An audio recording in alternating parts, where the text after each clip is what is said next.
when I cast a spell that deals damage of the type associated with my draconic ancestry, I can add my charisma modifier to that damage. I can Okay. spend a sorcery point to gain resistance to that damage type for 1 hour. The damage bonus applies to one damage roll of a spell, not multiple rolls. Okay. Now, how does that sort of pertain to like twinning? Because with twinning, you're rolling one attack roll, but you split the spell in Okay, two. so if I understand what you said correctly, you can only do it on one, right? So one attack, is that correct? Is that what it said? The damage bonus applies to one damage roll of a spell, not multiple rolls. So, as Okay, far well, as I but when you twin, aren't you usually just rolling one and applying it twice? yeah, because Yeah. when you're twinning it, you're basically making a spell that is single target, multi-target. But it's the both targets, like for instance, both bolts of firebolt are essentially the same power. If you wanna, Yeah. That's it, kind of, yeah. So I in think you would layman's be able, terms. if you twin it, you'd be able to apply it to both. Yeah, but I think it's in the sense of things that multi-target naturally, like Scorching Ray would get one extra damage roll. So I'm sort of I haven't figured out how to make an effect based on that. If I remember correctly, you are rolling one attack roll, but you are rolling two different damage for each target. One for each No, target. you're not. It doesn't work like that. Twinning is in layman's terms, twinning basically But splits a why? spell. Yeah, but why then? The last time I just can see on the video. Last time you rolled two different dice as damage. One of them took 10 damage, another one took 12 damage. Wait, did I? Yeah, I must have done it wrong then, because twinning you're splits the rolling spell. you're rolling one attack, and then like saying you hit 18 armor class, and then you hit both targets, and then you're rolling Yeah, two dice and add that out. I was. Oh shit! I've probably been doing it wrong then. I'm pretty sure, but I can go through all my videos because I have them on my hard drive, so I can just look the combat very easy. If Have you I need, been using twinning wrong then? I if I've been doing that, it's probably because I played Thorn for so long. Because with Eldritch Blast, you have to split the damage because you're targeting multiples rather than singularly splitting a spell. Oh God! you want If me I to haven't, then I'll be doing it correctly from now on. But 2 seconds, I I'll just check the last combat. yeah, if you want to check the last comment, you don't have to like in depth go and dig through it No, no, now. no, But no. I'll just go in to see when your turn and you're hitting something. oh God, that's I did. yeah. I might have been doing it wrong then. Bonus action. Hmm. And he looks at Yeah. you. Now, Want to know the funny part? when I'm using elemental Two affinity, seconds. I can't hear at the same time when I hear this also.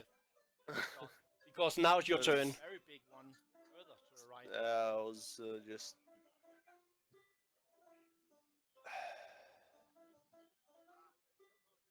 Was the D20? Anything. Damn it. Oh, And yep. don't forget your D20 at the end of your turn too. Go ahead.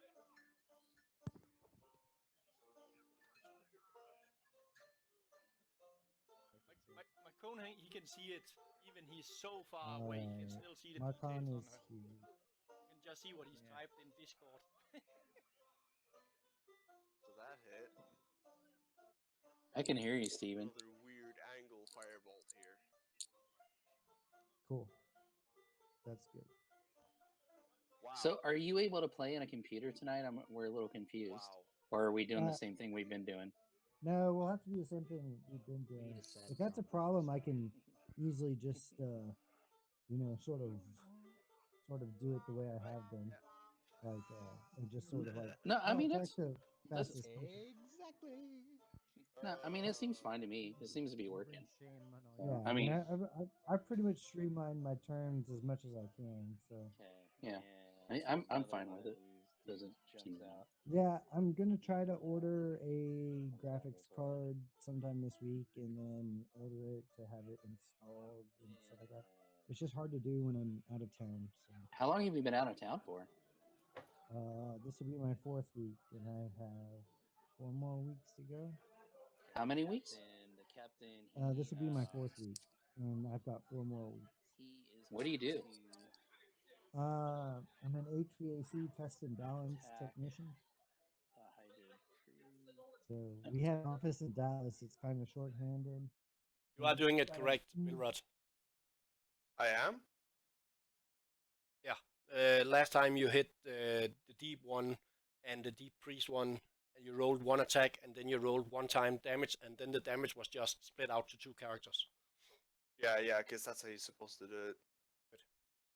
Okay, AFK a second. And by the way, hey Steven, I will put the stream up again as soon as we're ready, and then you can just follow that, and then I'll take screenshot with my phone for close-up.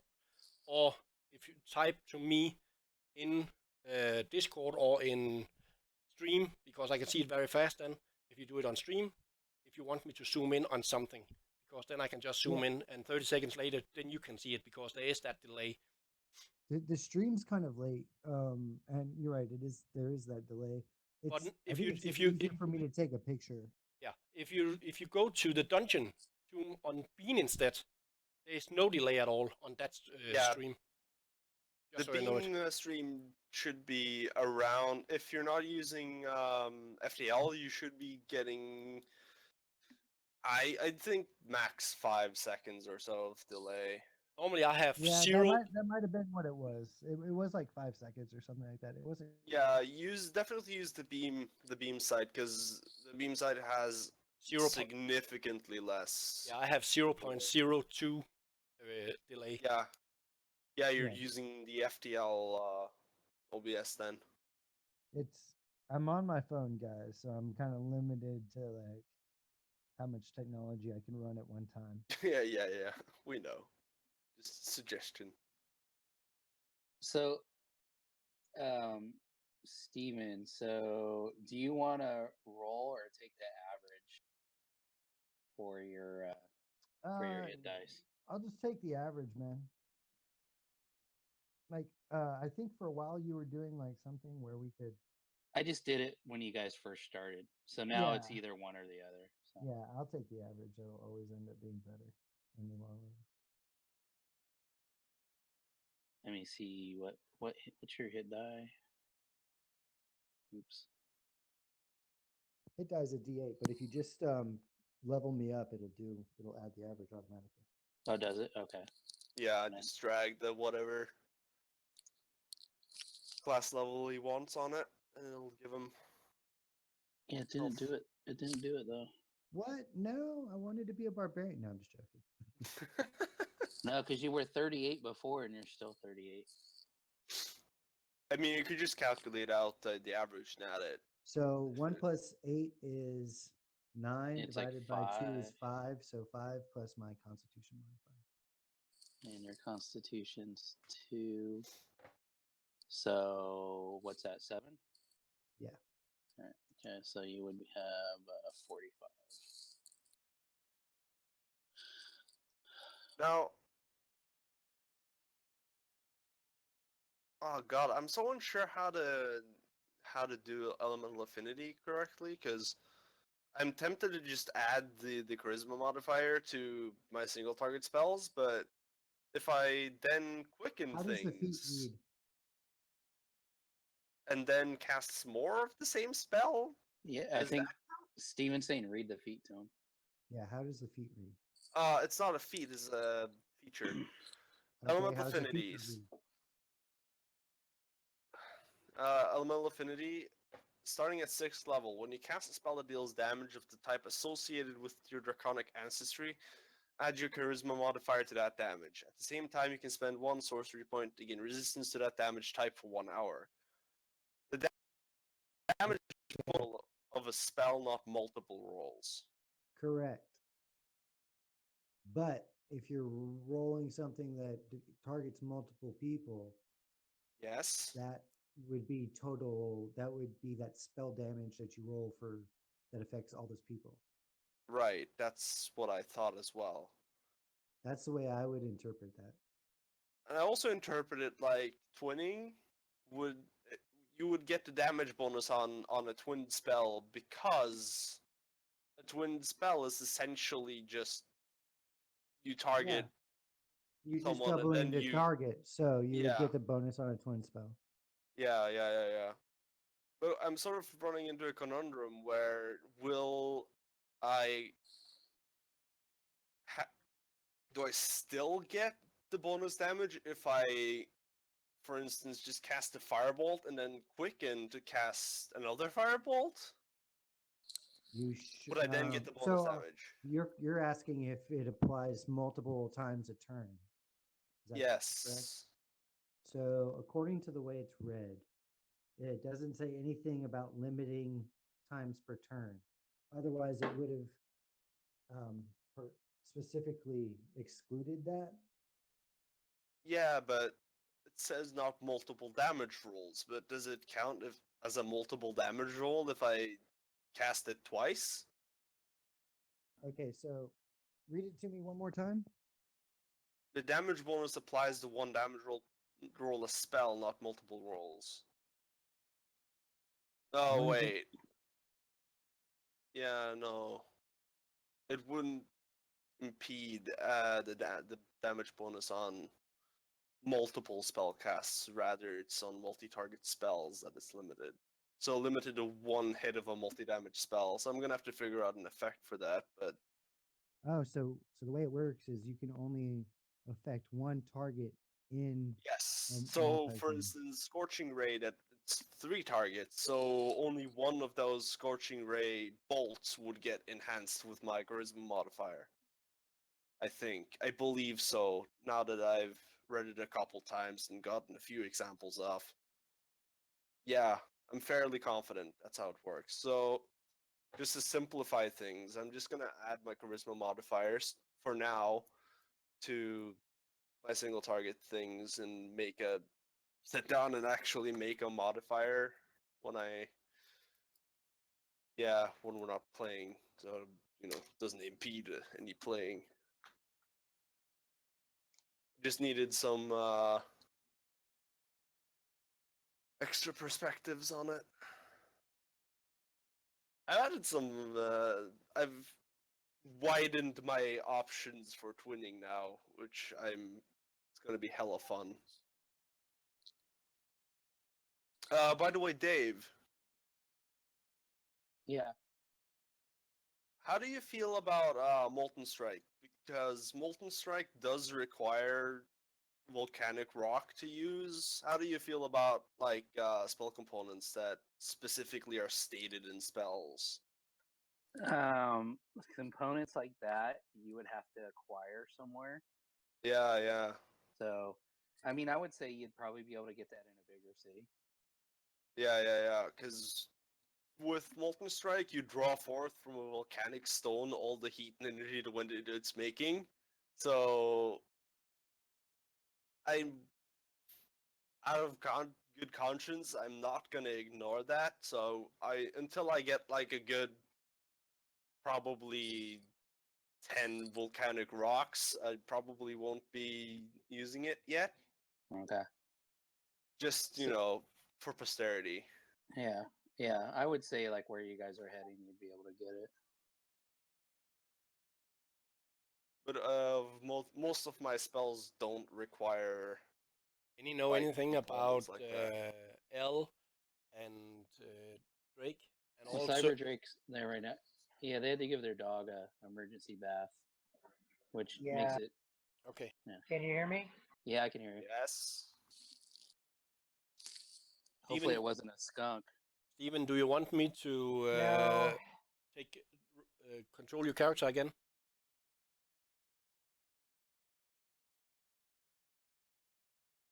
Sorry, I was looking at rules. Yeah, that works.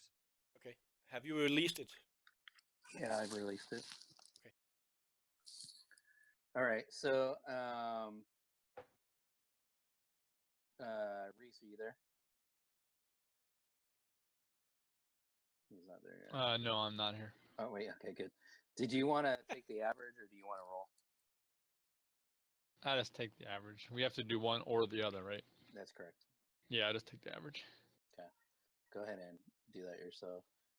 And then, Cyber Drake, if you want to, same thing. If you want to roll, just do it here in front of me for HP. Has everybody had a chance to level up their characters?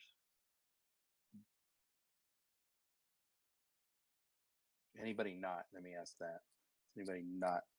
And I know Steven, you probably haven't been able to, but we gave you more HP.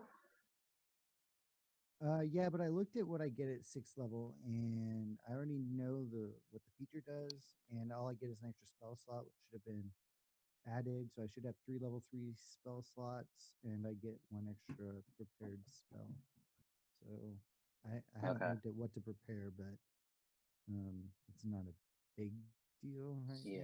now. Okay. I have so many spells, so Okay. And then Cyber Drake and Elle, you guys can probably in the background kind of like be leveling up as we move forward through this tonight. Is Elle going to make it tonight, or is she still doing dog stuff? Or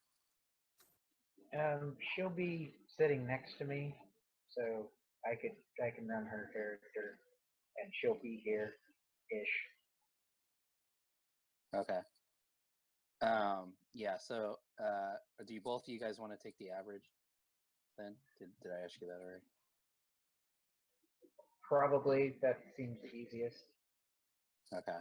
All right. So when you get logged into your characters, just go ahead and add that there. You did it already on Macone, correct? Yeah, I did it on my. Okay. And then, so I'm just trying to take care of some admin stuff before we go through this. There's a couple of you guys that I worked with some downtime activities. If some other people still want to kind of do some stuff, we can try and do it like during the week. This is going to be kind of a crazy week for me just because I have to have my year-end close by the end of the week. And I seem to be on track, but that's going to kind of dictate things for me on time availability. But I heard urine as in yeah, it's I do finance and accounting, and like I have to have everything that's way late to begin with, but that's the nature of the change of our business. But anyhow, so yeah, so if anybody else, other than that, you can just store your downtime days, and like you can apply it to something later on down the road. Sigmund, I'll work through your stuff a little bit during the week and kind of let you know where that went and what happened with it. And Yeah, sure. we'll keep working on that a little bit. Take your time. Okay, so just to wrap up last time, and so I we gave you all the XP and everything last time, but we didn't distribute some of the parcel items, so we need to kind of either distribute or say you sold it in C pool during this 20 downtime days. Right now on the calendar, so we are basically 20 days down the road, and it's late afternoon. Yeah, and we'll get to what we're going to do in a minute, but that's just kind of letting you know where we are in the calendar. We're 10 days further down the road than we were at the end of last time. At the end of last time, you guys helped defeat the Deep One invasion, including their boss. You guys were able to save the town. You were also able to save the Pink Pearl, which is Captain Terza's ship. They were there fighting. You met up with some Tritons who have been like having an ongoing war skirmish with the Deep Ones, and all those people consider you guys friends at this point. And instead if we ever cross paths again, we'd be glad to help you or whatever, vice versa.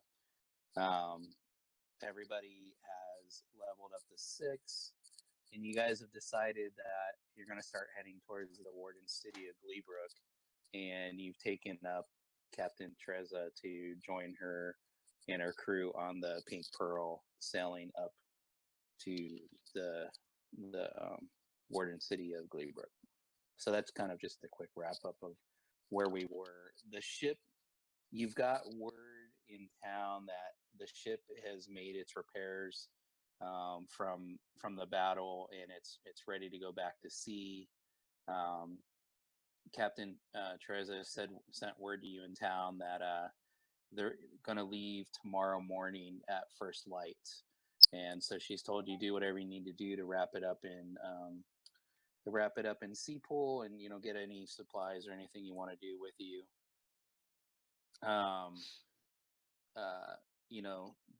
Before you guys leave in the morning. She further mentions that she is glad you guys are joining her because she lost some crew members in the battle, and some are still recovering. So she's running on a reduced crew for this voyage. So that's kind of where we are. So we're gonna we'll pick up with late afternoon. But before we do that, why don't we run through the parcel items list on the party sheet and decide who wants to take things and what we're gonna sell. Basically whatever's left, I'll probably sell. What I've done is I've just gone through there and identified everything because I figured in the 20 days you're there, you would have been able to find somebody in town to kind of clue you guys in on the things you have. So the first item is you have 8 beads of force. That I can't remember who you got them off of, but it was one of the probably one of the deep ones there.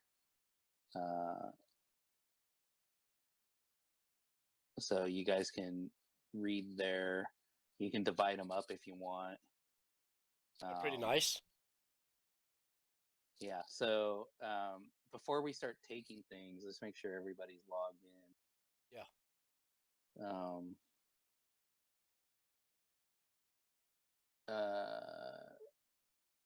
Kurt, do you want to take Elle's character temporarily till she's ready? Yeah. Okay, let me release it for you.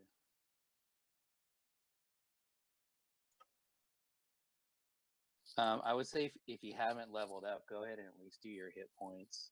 Sometime soon, just in case we get into a battle, we have full hit points. She's released, so you can grab her if you want. So I would, but Fantasy Grounds is being a pain. Oh, okay. And I'm on Windows this time even. Is it me or something wrong with the voice from Drake? Sounds like he's underwater almost. It's a little muffled, yeah. Well, I'm on a completely different computer than usual, so there's that. I mean, it's fine. I mean, Yeah, we understand. Yeah.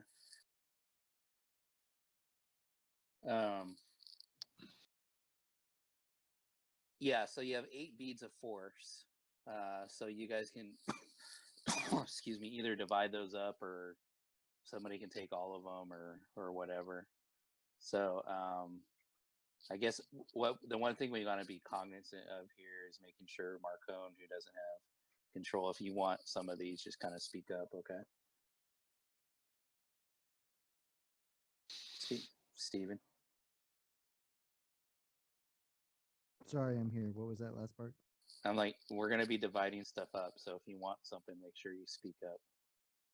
Yeah, I'll take the beads of force. What? Yeah, or some of them, if you guys want to divide them, you can figure that out as a party. But go ahead. Anybody? I grabbed the beads I of can't force. even get to the Anybody who list, wants the other so. half, I throw at them. Okay. Well, hold on before you take some of the. So are you still logging in, Kurt, or what's? What's your? I was logging in and I attempted to add a new level to my character, and then Fantasy Grounds was not responding, and now Fantasy Grounds is gone. Wow. Okay, it just crashed the desktop. Yeah, I see your connection loss now. Weird. It'll be interesting to see in general if this runs faster. I have a new computer I'm running it on, so I know everything on my side seems super fast. It opens way faster, everything.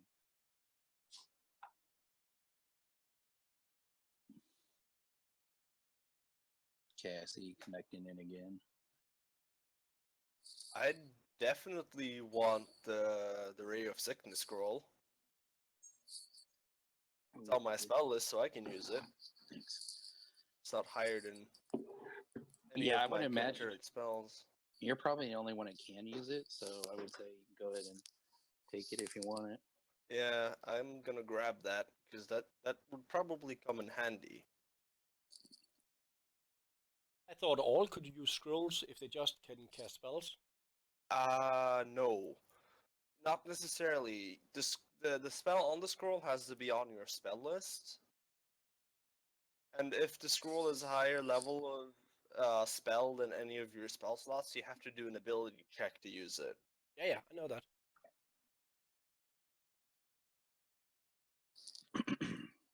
So if it's outside of your spell list, then you're out of luck. Ray of Sickness happens to be on the sorcerer spell list, so. Um, so here's some of the things that are. So there's 3 potions of healing. There's a potion of growth that you were able to have. The guy in town that does perfumes and stuff like that. I can't remember his name right now. Dude, that's like Estee Lauder, dude. Oh yeah, Estee Lauder. There you go. Thanks. That's funny. I can't believe I forgot to know. There's Karos fish. I didn't really get to explain that guy to you last time, but so Karos was one of the Tritons that came to help you guys out, and he gave you this little jeweled fish, and he's like, if you guys ever need my help, just put this fish in the water and it will find me. And he said you can put it in any water and it will find me. So Are you talking about painting on a wall? no, no. I could think of like some really like homo things to do with it. Yeah, so keep in mind that the Triton champion, the leader of that little squad, his name was Karos. So he's giving you this little it's a small jeweled goldfish, and it can find and deliver a message to Karos anywhere he may be. The fish will return with his response. Okay. Do we need to set it loose in water, or just say the message and then it disappears? No, you need to set it loose in some form of water. Okay. Any form of water? Well, it can't be like a cup. It needs to be a body of water. Oh, so I can't like put it in a puddle. Yeah, you can put it in a pond or something, but Beer can. Drop it in a tankard of ale. Okay, I can take that fish to have contact. To have contact with that. okay. I definitely want to take at least one of the moonstones, if not all the gems. I am a savvy like. I think we should just add the coins from it maybe and then just split it out. I think that's the easiest way to do it. So what was it? What's the And deal with this? there also is quite a bit of money to be distributed too between you guys. Yeah. But Yeah. I think the money will be basically distributed equally, Yeah. unless somebody's embezzling from the group, not looking at anybody. Wolf Q. What the fuck are you talking about? I don't know of But- any embezzling going on yet. But if you want it gems happens- instead of coins, if you want to take the equivalent of coins and gems, you can probably do that too. Is there any of those gems that I need to use to identify? No, I don't think so. I thought we I've ruled. identified everything on the list for you guys. Just saying a pearl to identify. 2 seconds. It was 100 gold if I remember. Ah, correctly. no, I there's thought no it was pearls. that you just needed the one pearl, but I'm not sure. I can't remember. Yeah, it is just one pearl. I remember that. Okay, so Okay. so as long as I have just one, it's fine. Okay, perfect. I thought Yeah, maybe I it need a doesn't backup. consume it. It's like a catalyst. Yeah, okay. For future reference on scrolls, did you guys see what I posted? Anybody Yeah. actually can try to use a scroll. It's just that if you have it in your spell, if you have it in your spell book, you automatically succeed. Yeah, I thought So, so. so what's the scroll in? It's a ray of each sickness. I can category? put it back if you want. No, I don't mind you having it. I just wanted to clarify as far as future references goes. Oh, you can have it. I don't know if I have Ray of Sickness, so you can have it. Yeah. Yeah, I just want to make sure you guys knew, that's all. Oh yeah, that's good information. Thanks. I always thought Okay, it was the so, other way around. You just couldn't cast. They were useless to you.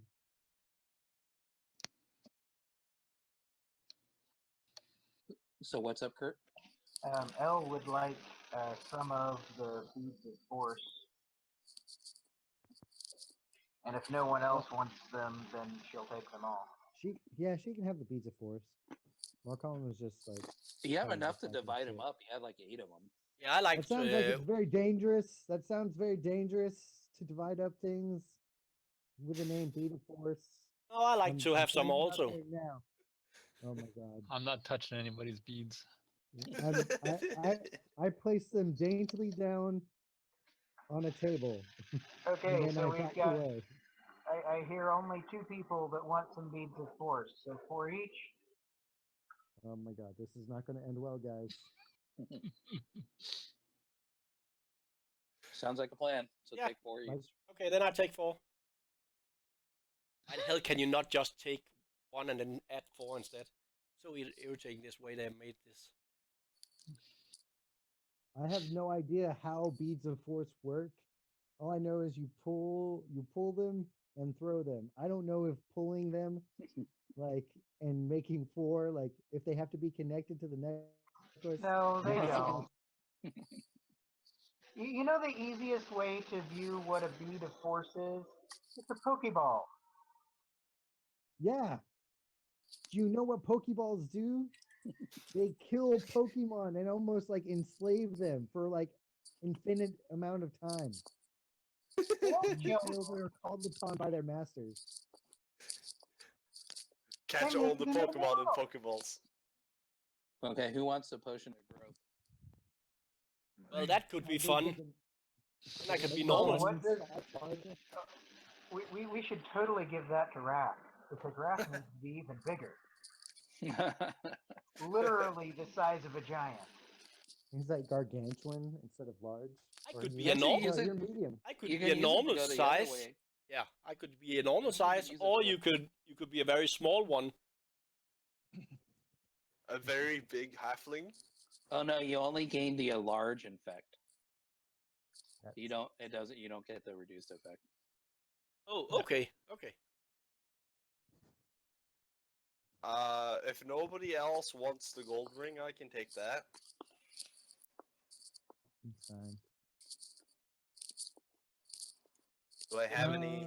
Is that Isn't not? that just an item? Isn't that just like a sellable item? Yeah, it looks Yes. like it looks like all that is. So what I'm saying is, it just not like sell the rest and then all the money put into the parcel coins and then split out all the coins. Is that not the easiest way to do it? For everything that has no other use, I would say definitely. Yeah, I agree. Okay, fine. Of course, if you need a gold ring to make like a magic item at some point, and instead of going to make one or buy one, I don't care if you take the gold ring for that. I'm just saying in general. But yeah, Okay. So go I ahead. have a And, preference for having wealth in physical form as well, so I don't lug around like a metric ton of gold. yeah. So I mean, you can always buy it basically. Okay, so just Dave. Like from the, I mean, buy just- it from the group.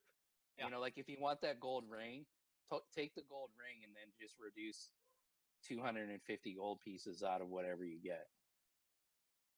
You know what I'm saying? Yeah. So That I think you really should. get me a net gain of gold. But technically, you wouldn't sell it for that much anyhow. Yeah, that's true. Dave, can you Depends just on how bad he wants it. Okay, so can you just add all the money from all the non-items? I will. I'm just waiting for people to take the potions. All Yeah, but right, hearing no objections, Raph is going to take the potion of growth. Go ahead. I like to This is get a potion of healing, the one I Yeah, used let's- already. Let's take a look at who has what on healing spell, a healing potion, as far as the people that are up front mostly. So I have one healing potion. Raph and Beldak, how many healing potions do you guys have? I have 3 left. You have 3 left? Yeah. Okay. Well, remember, I spent a good chunk of my own personal money on healing potions. Right. Yeah, Yeah. same did I. That's all my money I spent on this. Right. So I'm how many? I'm pretty good on healing potions. How many? Okay. So how many do you have on you? 6. Oh, you have 6. You have Yeah. 6 healing potions? I had quite a lot of money. Okay. Marcone, are you up front? Are you are melee cleric, right? Yeah, I am very melee centered. Okay. How many feel like- healing potions do you have? He has 1. I have no ID. Yeah, there you go. He has 1. Yeah. Mm. Okay, then I mean we can vote on it, but if Beldak, if you have 3, I don't necessarily think you need another one. The one that I you would- used was on yourself. Yeah.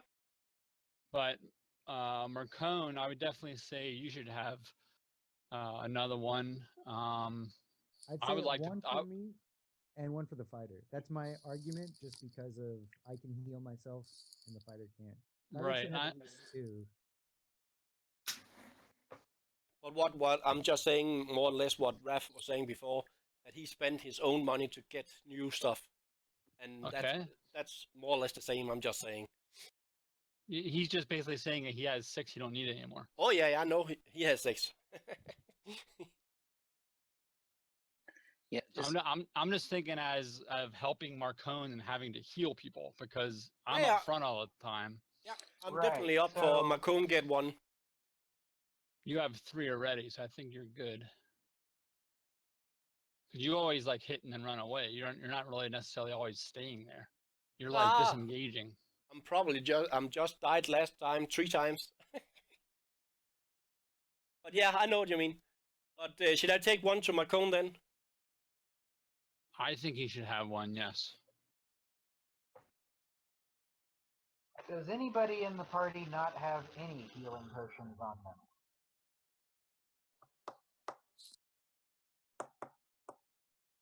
the DM doesn't have any. Okay, DM's why- not in the party. Why did it? That was kind of rude. Can anybody tell me why it make another equipment as potion of healing on Macone's equipment list instead of just after I drag 1 over saying 2? Yeah, I don't know. Okay, I'll just delete 1 again and then I'll add 2 to that. Okay. Is that okay, Macone, that I'll edit your character? Yeah, that's fine. Sturm, go ahead and take the other 2. Does anybody not have any healing potions though? No one said anything. It's all right. I can touch myself and heal. All right, so Marcone, you have 2 then, right? Yes. Right. All right. What about, does L have any? 1. L has 1. I also have 1. Okay. Yeah, you can always read them, split them up later. Okay, so that's everything. So I'm going to sell everything else. All right, and then distribute the coinage.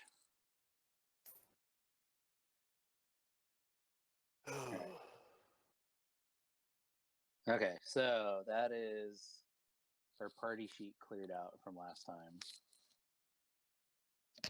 All right, so before we get on with tonight's adventure, does anybody have any administrative stuff, questions, or anything before we get going in earnest?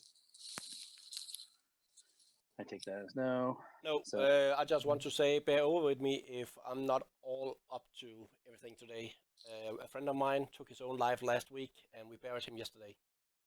Just so you know. That's rough, man. My condolences, man. Thank you. Okay, so like I said, I'll just go ahead and reshare this. So we are 10 days down the road, or 10 days down the road, and it's late afternoon. You are leaving tomorrow. You can see some crew members that you've gotten to know in the last couple days around town. They've already been hitting the meat and the ale, and they're pretty drunk around town, getting into various sailor type trouble.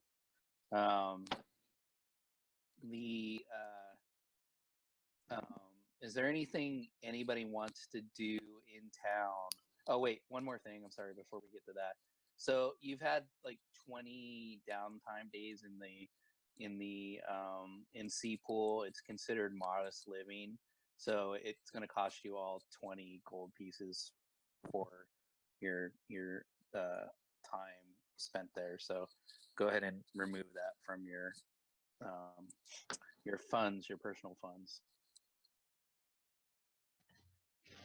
This just reminds me that I need to start a spend a little bit of time congregation. getting in trouble with some of those sailors. I'm sorry, what was that? Because Morris Harry would spend a little bit of time getting in trouble with some of those sailors. She's gonna fuck the sailors. Is that what I just heard? And Dave, would I being employed as a watch guard, would I make anything on those 20 days? Yeah, you actually. I don't know what a guards earn a day without looking at. I know it's not a gold piece. It's not a but whole probably, lot now. Yeah, probably a couple silver. I would imagine. Yeah, it's not so I don't not know. a whole lot. Maybe. Take 5 gold off then why don't only, you- maybe. Yeah, take like 5 to 7 off, somewhere around there. About maybe like 12. All right. He gives you a little extra because you're kind of taking a lead role instead of just a standard watch. You will cry when you're leaving. Yeah, he'll be on the dock. Things have settled out in Sea Pool over the last 10 days, and people have been getting back to their normal. The weather's been surprisingly good most of the time, with a couple of rain showers here and there. Does anybody want to do anything, besides hanging out at the tavern and in general getting in trouble? Anybody want to do anything in town that evening before you do your regular nightly tavern duties or activities or anything? I'm guessing I'm first coming back the last day, correct? To town again. Yeah, you probably got into town about a day or so, but ago. Yeah. After going up and doing what you did. I want to spend my last day reminding everybody that the true God is watching them. So like I get like blind fucking drunk, and I go on one of my sermons again and let them know that though his voice may be leaving, the God's presence will be with them, and that he just waits for them to believe and reach out to him. So in your time of this has been like kind of a regular occurrence over the last 20 days or so, and at first they were like very tolerant of it, and they're like, all right, cool, and everything, because you help save the town, and but like 5 days into it, they're getting pretty weary and tired of it. After the first 10 days, you actually have a couple people shouting back at you as you are on your soapbox. And then as you come to the end, the people like just walk by you. They don't even really notice you at this point. They just kind of those people. walk by. A couple times over that time too, you have seen Erwin come around town, kind of preaching, and not necessarily preaching, but beating the bush, looking for more followers for her cause as well. Now, do you guys she remember? did say what it was, right? No, she's never really said what it is at this point. Do I see anything? Did I ever see that shadow again? A couple times here and there. You seem to like. It Only see seems it to when be I'm like, drunk? yeah, pretty much, exactly. So, so you guys, that evening, Poyer, the owner of the Smooth Sailing Inn, he throws a farewell party for you guys, and so it gets pretty. That was weird. Yeah. Hold on, give me 1 second. Something didn't work out as intended. Anybody ever seen a half-elf table dance? Dude, I see midgets table dance all the time. Is it anything like that? So, so you guys have there's a party for you guys there that night, and so you need to be there at first light in the morning, and I assume you all partake in the party. Is there anybody who doesn't? Sorry, which party?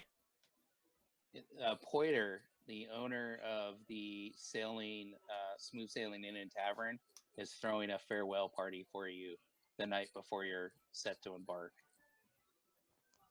Okay. So I take it everybody's going to be partaking in all the libations. I'll be partaking, but in the light of my last escapade into drunkenness, I'm going to be a bit more moderate. Not Okay. if Laura Sorry can help it. She's going to keep refilling your mug. Oh shit. I'm gonna get So- furiously drunk again. So more sorry. Roll a sleight of hand. Oh shit. Do I roll a perception to Well, try to stop her or something? Yeah, you can roll a perception against it. Okay. Oh god. So you see her keep trying to refill your glass, and what do you do about that? I just grin at you. What do I do about that? I'm gonna probably attempt in my drunken sluggishness to slap her hand a couple of times. Whether it succeeds or not, I don't know. When you're kind of bantering back and forth with her about that, Relina, the big-breasted blonde, has a thing for Raph. As you're bantering with Masari about it, she just fills your glass anyhow. Oh god damn it! I'll slip her a tip. Just the tip. Yeah, that's just a tip. So the next morning rolls around, and before dark, you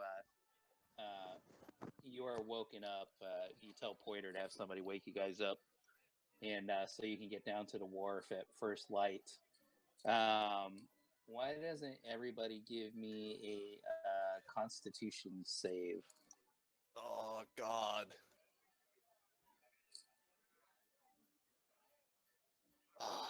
Okay, it's not too bad.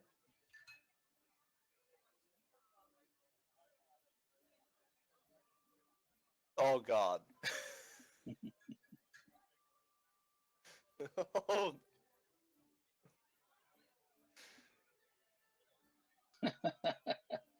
This is kind of coming out the way it would, actually. Who are we missing? Marcon, maybe? I don't know. Not bad act. There we go. So basically, the only one who has a hangover is Villaroff. And so, Villaroff, depending on how things are going, you may or may not, depending on the item you're trying to do, you may have disadvantage for a little while until Yeah. your hangover wears off. so as you guys wander down to the wharf, it is a beautiful morning. It's the sun is coming up. There's a slight haze on the water. It's cool but not cold. The air smells fresh. Where a lot of time in Seapool, you've kind of had that fishy smell.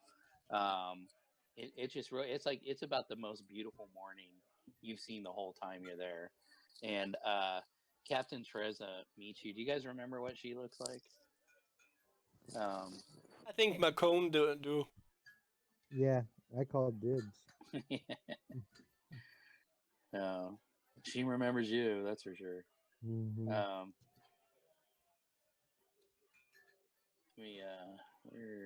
Where is she? There she is. So there's what she looks like. So she meets you down dockside, and as you guys walk up, the first thing she says is, "So, which one of you all, or do you have experience as seamen?" And she sees Marcone giggle a little bit, and she gives him a kind of a little cunning gaze, and she says, "So, as I've told you, we're running a little light on crew for this voyage, but granted, the voyage is only going to take 4 or 5 days. But I'm going to need you guys to step up and maybe help out with the crew. Who has sailing experience?"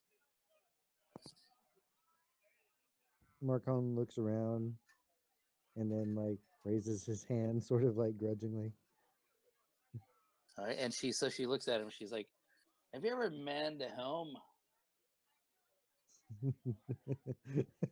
He laughs again, and then he nods. And she's like, "Well, you'll help out with that." And she looks at Raph, and she's like, "You, big guy, you look like you would be pretty good with rigging. How's that sound to you?" Okay, I'll do whatever I can to help. Just tell me what to do. And for the rest of you, well, there's, basically, standard deckhand items, things that need to be done. We'll need some people to maybe do some fishing if the seas are calm, so we can, while we have some dried store goods now, it's always nice to have some fresh fish. So you can all help us out with that. What do you guys? Have any of you guys ever not been on a boat? Who here has not been on a ship? Villaroth raises his hand sort of slowly and yes. And she looks at you and she's like, "Wow, that doesn't surprise me." I don't think I've been on one either, but I'm not sure. Can't remember the map. And so she's still dealing with Villaroth. She's like, "Maybe you can help out with the navigation a little bit." And she squats down a little bit to Beldak. And she's like, we'll find something for you to do, but maybe, how are your eyes? Yeah, good. How are Maybe yours? you could help in the... Yours, you're beautiful.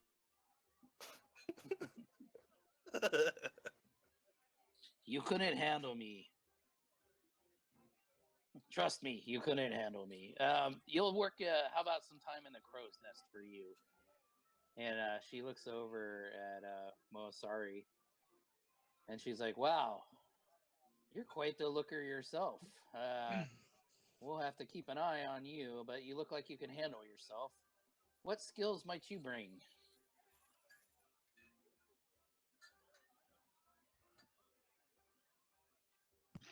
So you're a shy one.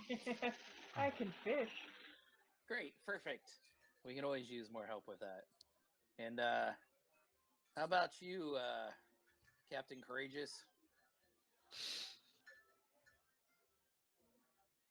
Well, if you need anything with strength based, I can help you out.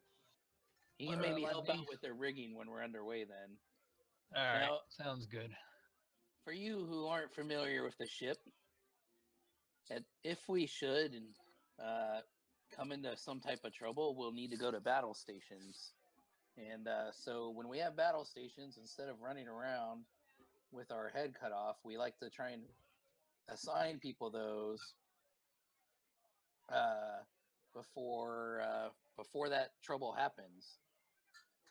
So that's what we have here as far as weaponry on the Pink Pearl is 2 forward ballasts, and in the middle we have a trebuchet. Anybody have any experience with any of those items? A forward ballistas? Is that what you're talking Ballistas, yeah. about? Okay.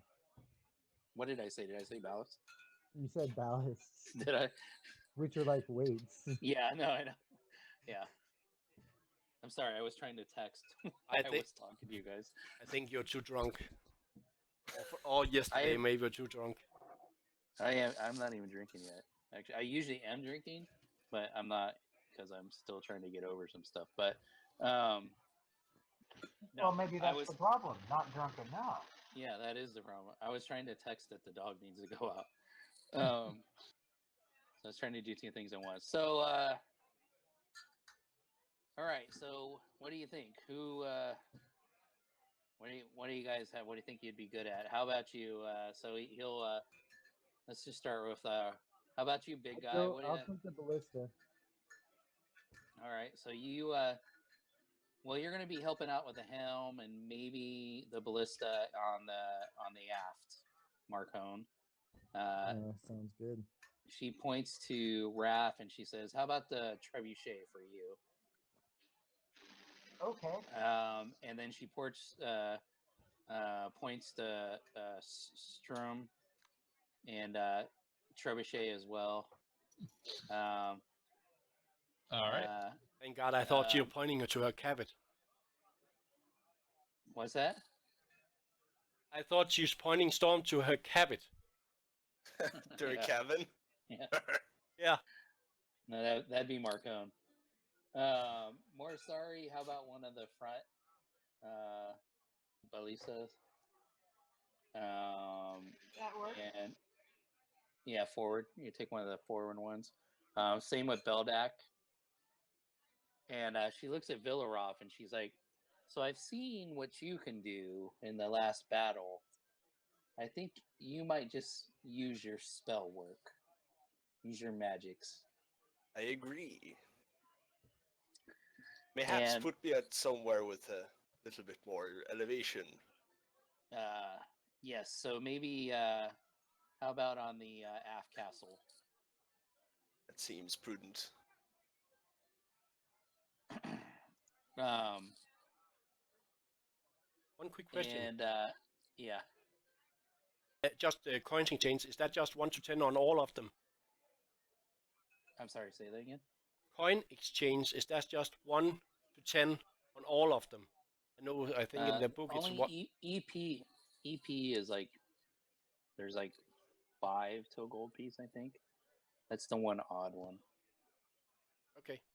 But many are just saying they're using 1 to 10 because it's easier. That's why I'm asking you. That's okay. Yeah, they're all 1 to 10 except for the one I just told you. So let's see, where was I? Okay, so you guys all have your assignments. So the Pink Pearl, as you guys, after she gets done, and you probably have talking to her, you'll notice the Pink Pearl. It's about 60 feet long and about 18 feet wide. It's a 3-masted ship. She told you about the weaponry. Yeah, you probably noticed why she was talking to you, since she was talking more towards the bow of the ship. You guys were more towards the bow. You would notice that the ship's figurehead is a bare-breasted female with her blouse wide open, and on her wrists are a pair of manacles with a broken chain, and and it's wielding a bloody rapier. All right. Um, Badass. so as you so typically metagame wise, the ship cruises at about 2 miles an hour on average. It all depends on how the weather is.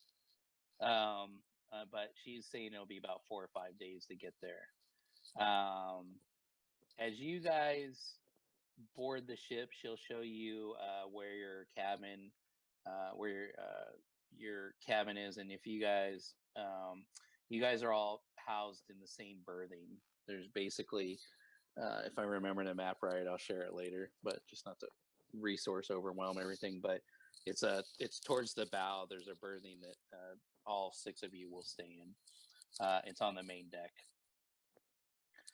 And so as you guys board the ship and you start heading out to sea, and she's assigned a couple crewmen to help teach you your tasks and get you situated. And you put out on a beautiful morning. You can see in the map I shared you. There's a little ship there. You guys can probably see me moving it right there. Mm-hmm. And we will keep track as you go.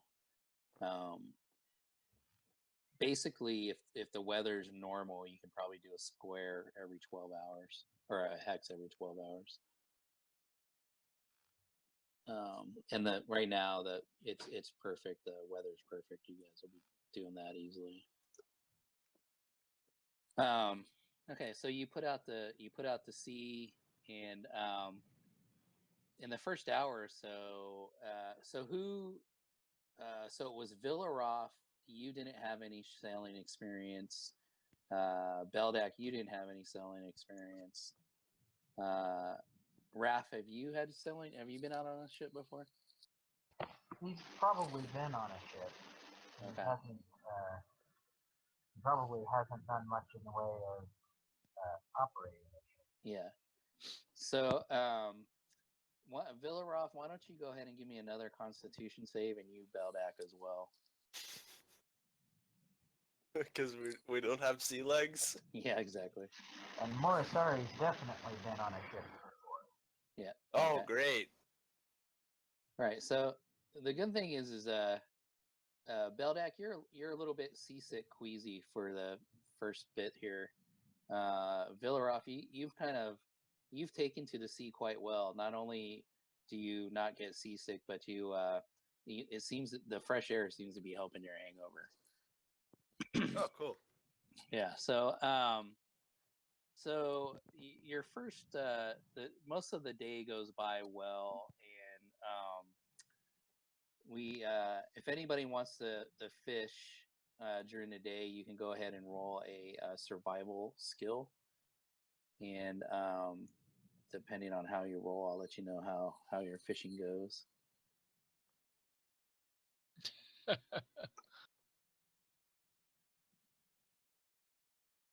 So, Sturm, you spend the day just like trying to keep your bait on the hook.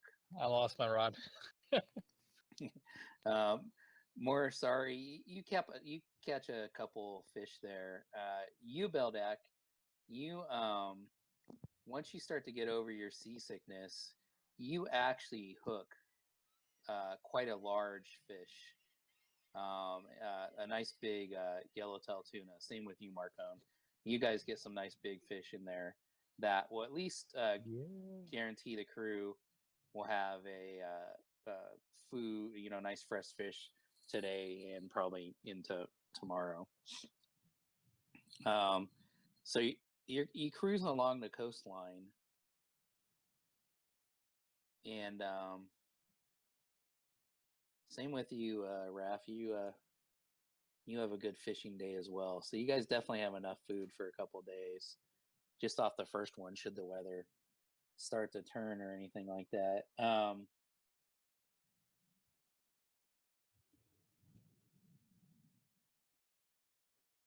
I did that, but apparently I didn't. Okay, so so you guys are cruising along, and let's see how the weather starts to turn in as nighttime rolls.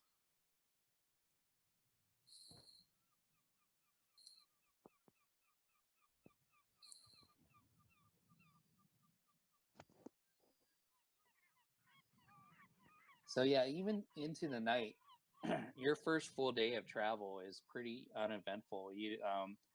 You see maybe a couple small fishing boats along the way, and you see a couple small fishing boats. If fishing's good, the weather is perfect all through the next day, or through that day, the first day. Anytime we see a boat, even if it's too far away to really make any sense to do so, Raph will wave at them enthusiastically. All right.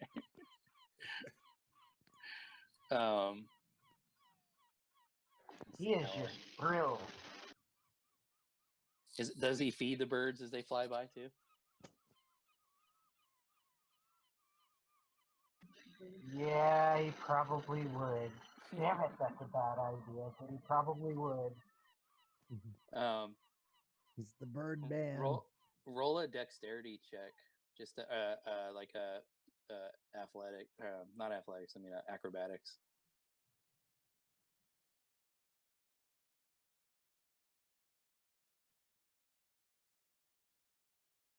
You one of the birds you're feeding, there's like you start feeding one bird, it's a seagull, and it takes a little bit, and then all of a sudden like all the other seagulls start flying over, and you know how like seagulls like they just kind of flutter out in front of you waiting for you to throw something at them, and then they all start swirling above your head and all that.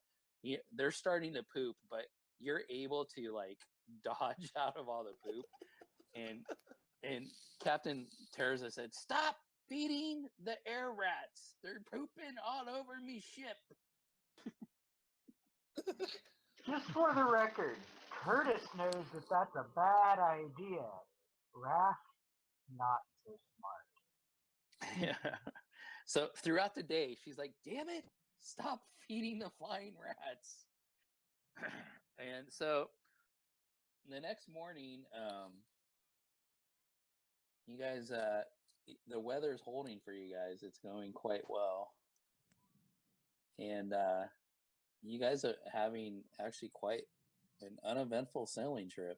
Can you guys see me moving the ship around too, by the way? Yep. Yes. Okay, good. Hey Dave, can you do me a favor and release my character? Oh, yeah.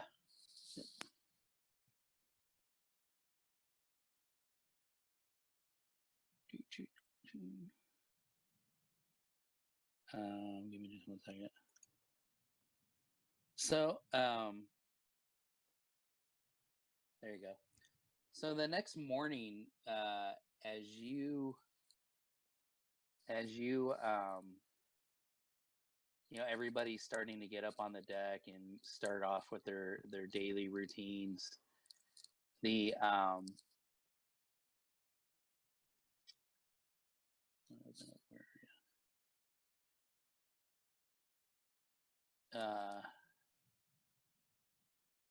Beldak, are you going to be up in the crow's nest typically during the day? If that's what she wants me to, yeah. Yeah. So,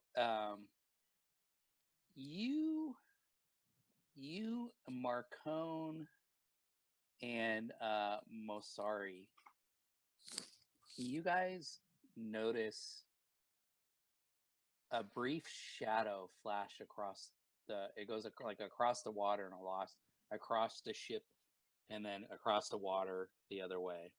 So it's like moving from like, starboard to port across the ship. You see this shadow move across.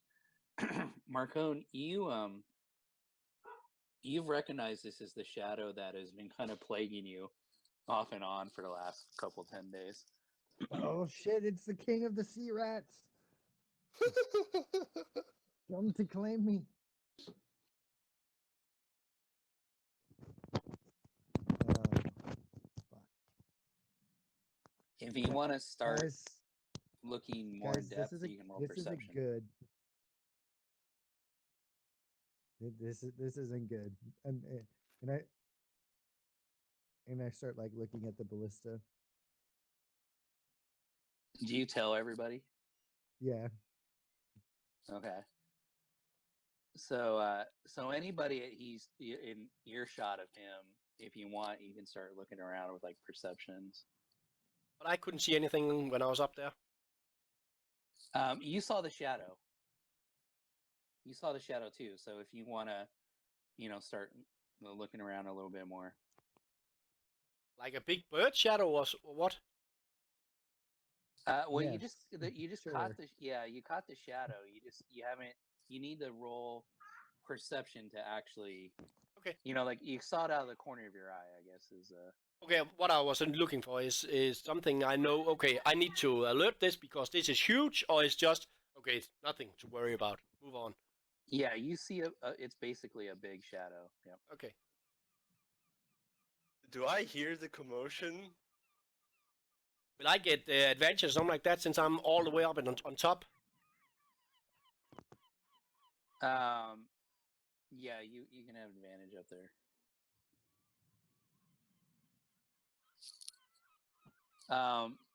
Villaroth, you would probably hear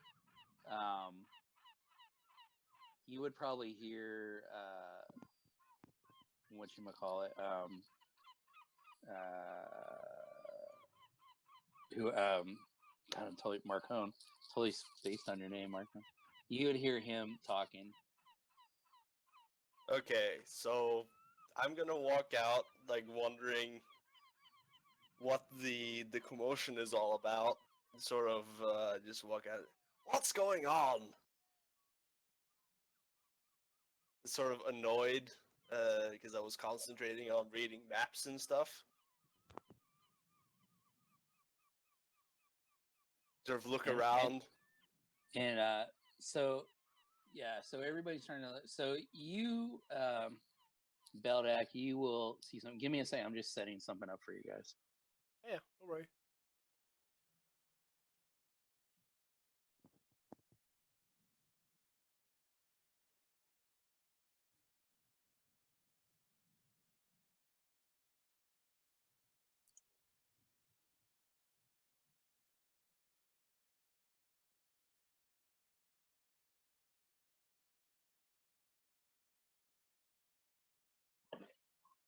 Did something happen? No, I'm just setting something up. Just give me a second. Okay, it just got really quiet all of a sudden.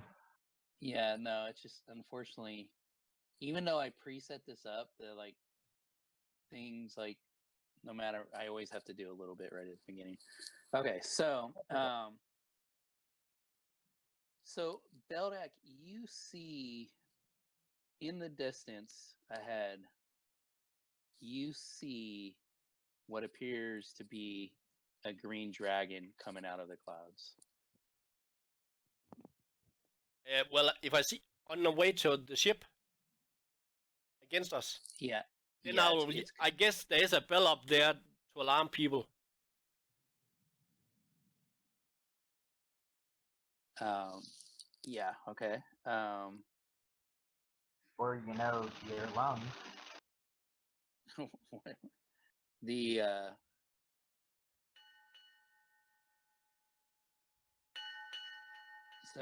so Captain Trezor yells, "What do you see?" She yells out, What there? What is there?"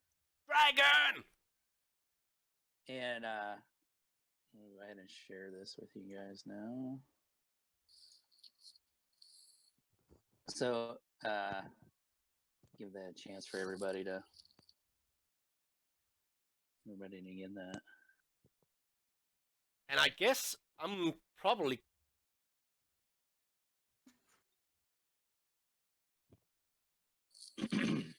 Okay.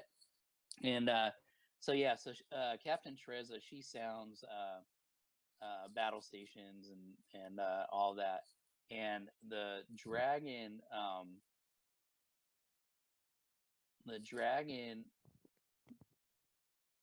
comes at very, very fast.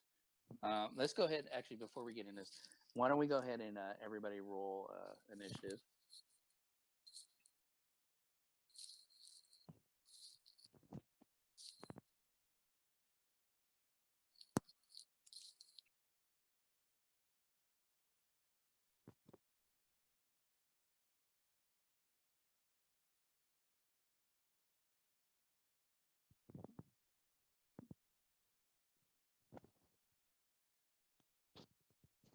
I crit with my cone that has 0, and I failed on myself. Oh my god.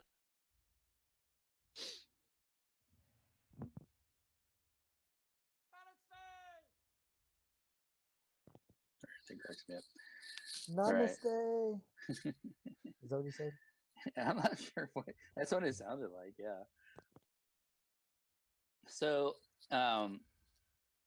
before you guys can even like do anything, and you're running around the ship taking your battle stations, the dragon comes swooping out of the clouds, right down, like flying across water level. Sorry, just at water level, and you can almost see a wake in the water behind him as he's flying by, and he rips right along the side of the ship, and the sails flutter, and the ship actually rocks with the speed that he flies by. Go ahead, everybody, and roll a acrobatics check to keep your feet as the ship is rocking as the dragon flies by. Oh boy.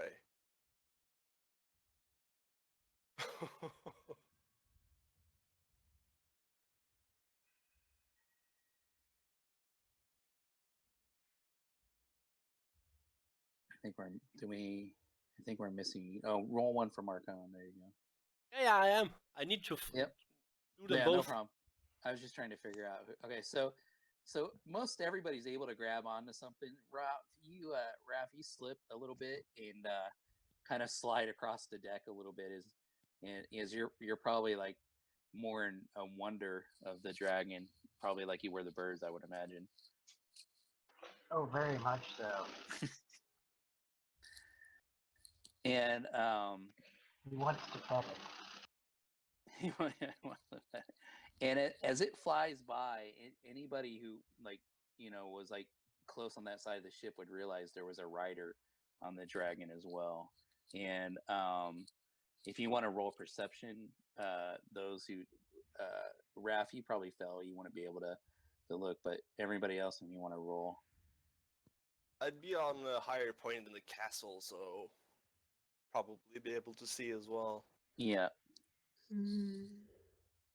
Oh, oh boy.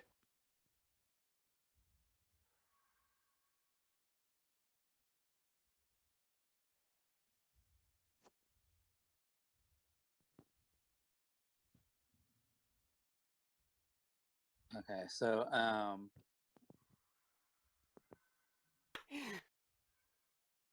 But I have rolled a 1, so I can roll with my lucky. So I'll try again. okay.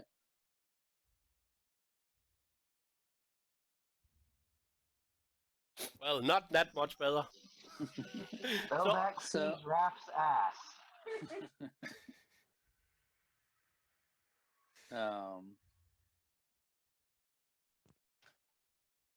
And I was doing so much the other day. I had a couple pictures for you guys. I guess I didn't put them up. I've got a picture for you. Here, 1 second. So, Mosari, Sturm, Villarov, Marcone, Beldak, you would even see it. You would recognize the lady riding the dragon is Erwin, the lady who's been trying to drum people up in town. And so the dragon's coming back this time, flying towards you guys slower. It's a green dragon? It's a green dragon. And it's a green dragon. We know. Since you know a little bit about dragons, why don't you give me a nature check? I was about to ask if I know anything as a druid for green dragon. You can try and roll to if are you proficient in nature? Nope. No, I'm not proficient, but I do know. I Yeah. know quite a bit about dragons. To be honest, You know dragons, and you would have advantage. I can speak with dragons as well. So Don't know if you heard my answer before, but no, I am not proficient in nature. Yeah. See. Yeah. So I'm proficient. Villaroff, you would recognize that this is an adult green dragon. I'm gonna whistle aloud and sort of just stare at it for a little bit, and caution everyone to be careful of what they do next. Okay, so Marcone, it's you're at the top of the order. You do shit. know How did that happen? the dragon's flying back towards you guys slower this time. So and I see Erwin, who's the chick who was like gathering up support for people. It's like a false religion. I didn't take kindly to it. I remember that. Right? That's that chick. Yeah. Okay. I'm going to hold my action for now. Okay. I'm gonna Actually, hold my action. Oh, go yeah. ahead. Okay, so you're on one of the rear ballistas, right? I thought I was at the helm, but I don't know. Well, yeah. You're kind of working the helm and the ballista, but the captain actually took the helm at that point. Okay. When they saw the So dragon. I'm going to train the ballista on the dragon. Okay. So it's coming towards the bow. So you would kind of have, we'll say you're on the starboard, which is the right ballista. So you're kind of pointing it, right forward, kind of, and holding your action. Is that correct? Yeah. I just yell, "That's my purse." All right. I'm And good, dragon. anything else you want to do? No, I'm good. If the dragon, like my trigger's gonna be like, if the dragon like makes an attack on the ship, I'm going to shoot the dragon. Okay. If it's just like gonna fly by and be curious, like love tap us like a shark, I might let it go. But Okay.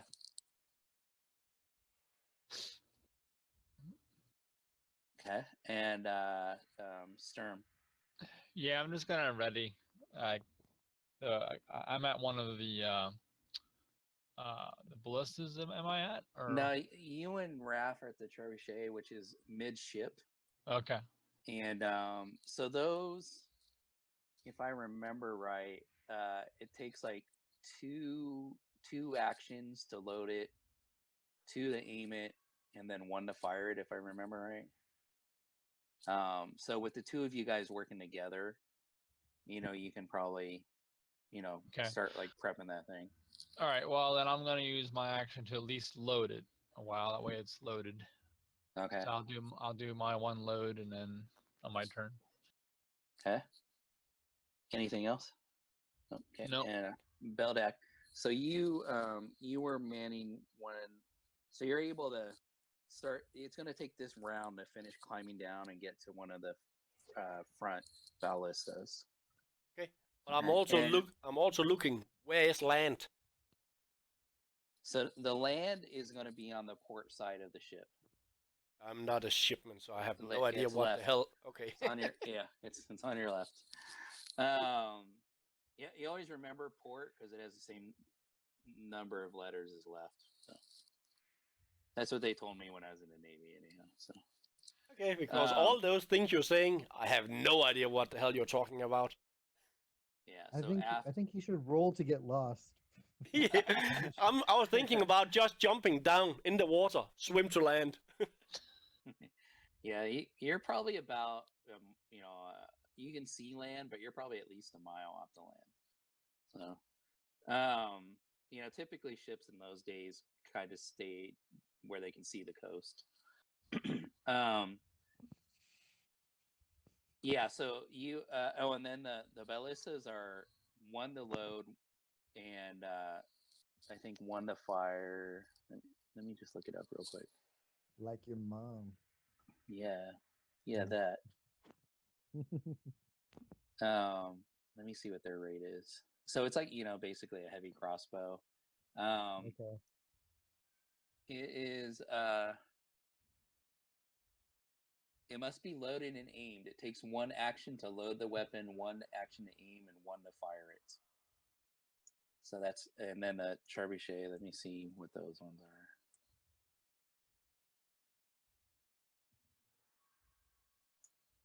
I think it's pretty much what it is. I don't even know what it is. It's like a catapult. Okay. Two actions to load the weapon, 2 actions to aim it, 1 action to fire it. Why the hell not just say catapult? Because it's a Because it's trebuchet. It's slightly completely different than a catapult. Catapult uses basically a spring, and the trebuchet uses a big-ass counterweight. Yeah. They're really kind of cool. Okay, so Beldak, so you're running towards your, like, you can probably dash and get down to your weapon. Yeah, I'm doing that. Okay. But I'm definitely looking an eye on that dragon. And if it looks like it's burning the whole ship, like the story goes when dragons attack, then I'm ready to jump down in water also. I remember that show on the Crystal Ball the other night. Dragons attack. And then that's my turn, I guess. Yeah. And how about you, Raph? What do you Well, since it's going to take 2 to load, and Sturm is trying to load it, Raph's going to be helping Sturm load it. Yeah, so if 2 of you guys are working on it, you can basically load it in 1 turn between the 2 of you guys. We'll say, since you guys are kind of working as a team. All right. All right. So,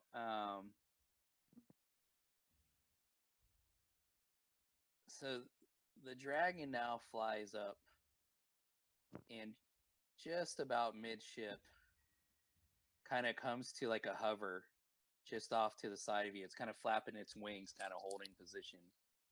And you can definitely see the rider on there now. If you have seen Erwin anywhere in town, you recognize she's riding the dragon. And the dragon is like kind of just scoping out the ship, and it's kind of fluttering there. And the dragon says,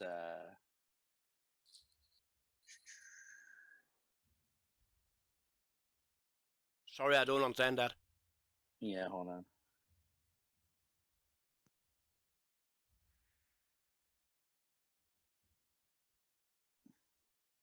Says, I can use adventurous types in my following. If you come to the Deepwood, heroes of Sea Pool, I can make you wealthy and famous beyond even that you can imagine. And she says in her kind of hissy voice. And she's, which one of yous would be your leader?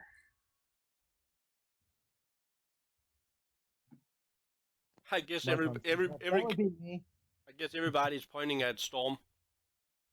Might be the captain of the. Wouldn't it be the captain of the ship? Yeah, she starts to talk, and the dragon's like, "Shh, not of the ship.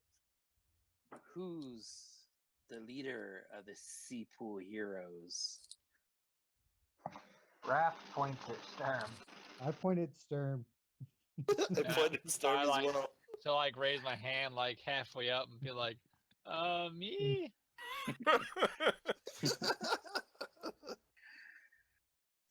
Come to the railings where I can see you. All right, so I slowly edge over.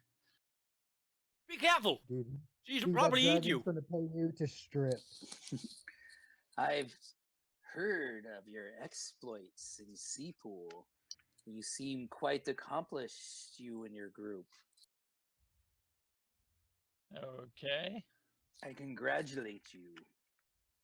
You know, I can use people to help me accomplish my goals of making this a better world. Would you come meet me in the Deepwood Forest? And we can talk about being able to help each other grow famously wealthy. Famously Make wealthy. Deepwood great again? What was that, Curse? Make Deepwood great again?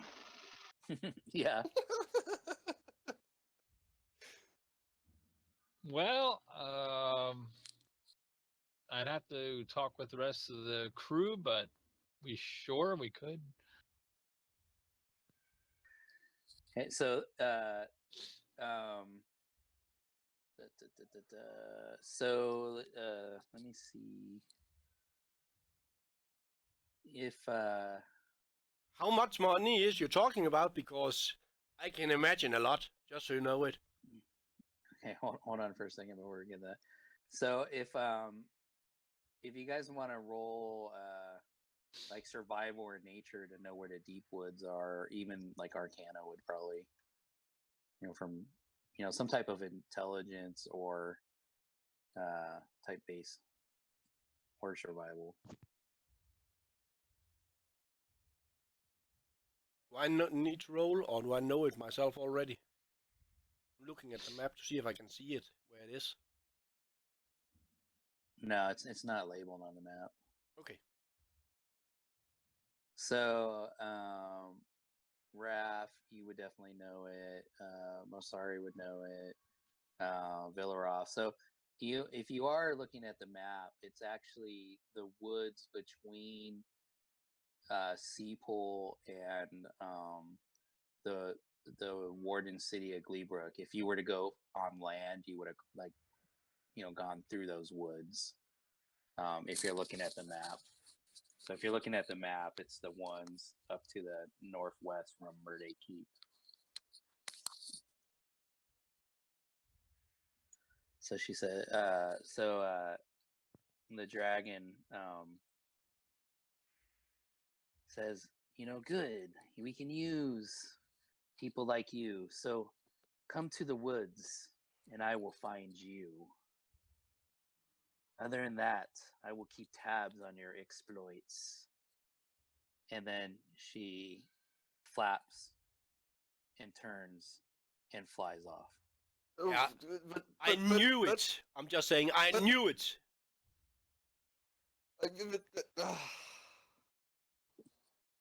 Can I try something? Yeah, tell me what you want to do. I want to try to address the dragon in its native tongue, and try to tease out for information. Okay. So, I get advantage when dealing with dragons because of my ancestry. Okay. So I'm gonna speak in Draconic, so none of the others will be able to understand what I say. Just type it in chat. Just type it in chat using Draconic. So to the dragon, I say, and my rumbling sort of red dragon accent.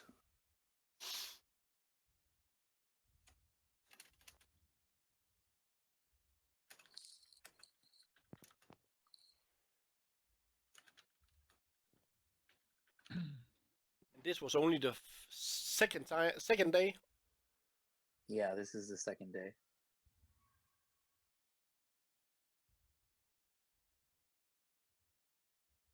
And the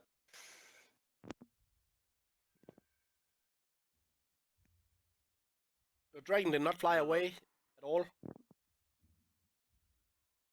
No, the dragon. Well, this is happening before you flew away.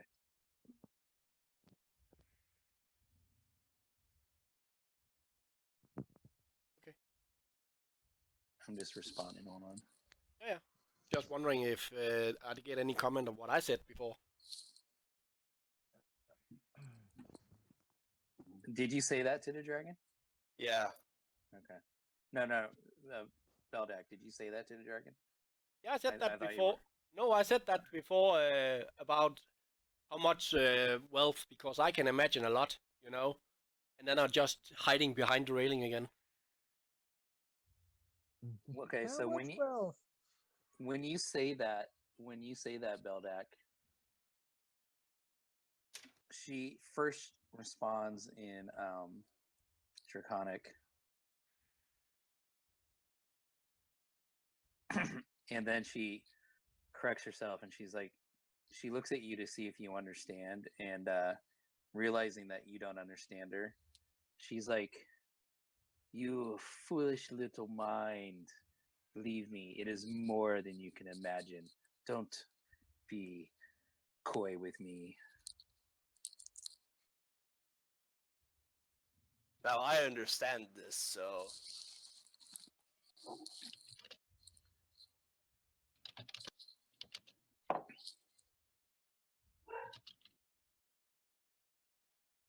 uh, okay. I want to like attempt to persuade the dragon Okay. to more give more information. Uh, 1 second. Uh,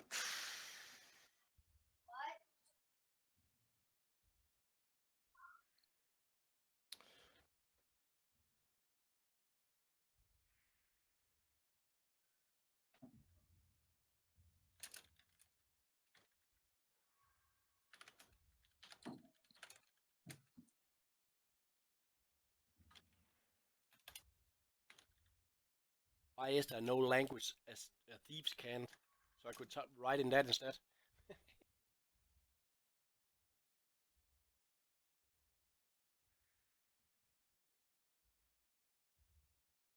So it's the dragon and Vilrod is the only one talking, and then Storm is just saying something gibberish also.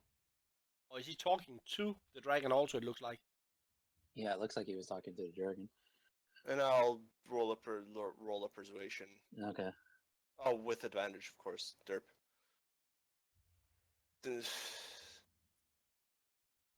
Okay, I'll take that. Okay.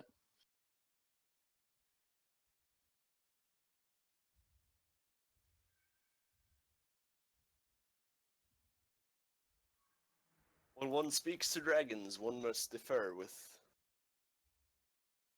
great respect.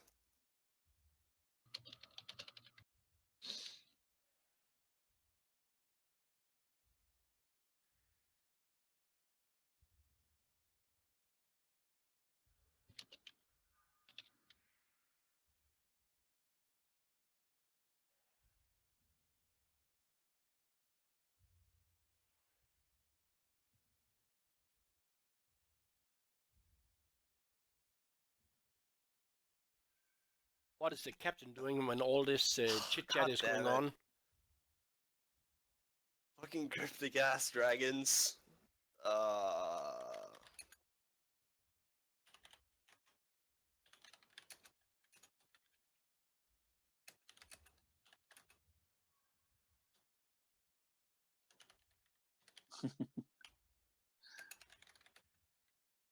Dave, what is the captain doing while all this Well, chatting?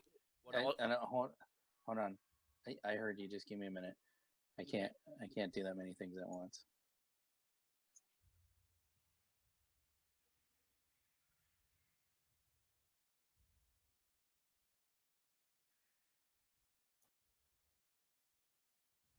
I sort of puff up my chest and stand straighter at this. Guys, I think we're being sold.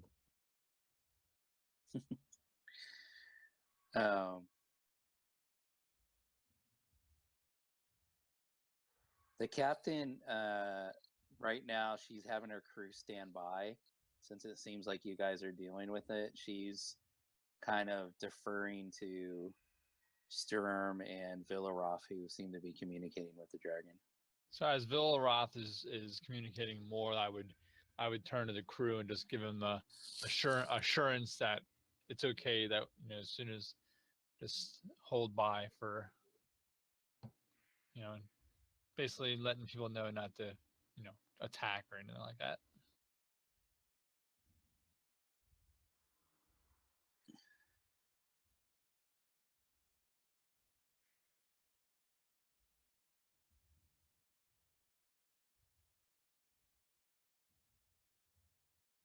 Are you done then, Vilroth, talking? Or... Almost. I'm just I'm typing waiting away. for replies, so.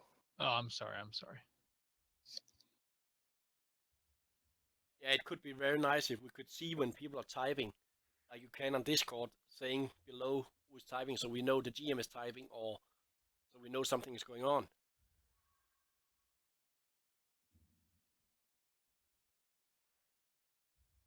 And so the dragon then says, "You've impressed me even more with your skills in language that can be useful, but we will talk more later." And she flaps hard, and it kind of quivers the sails again, and rocks the boat a little bit, and then she flies over and leaves.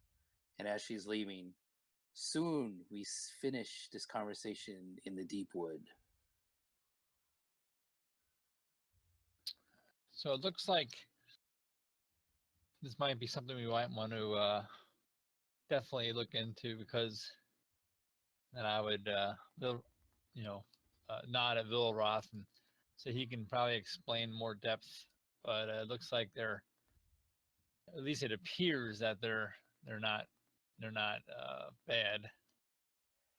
Do we know anything about alignment on colors of dragons in general? Well, they talked about, like, when he was talking, he said about that they will fight back the evil and make the world a better place. One of the things that I caught out of the conversation. So What Well, sticks in my mind is that her saying that she could use us. I don't like that sound. I think she's just like a dragon.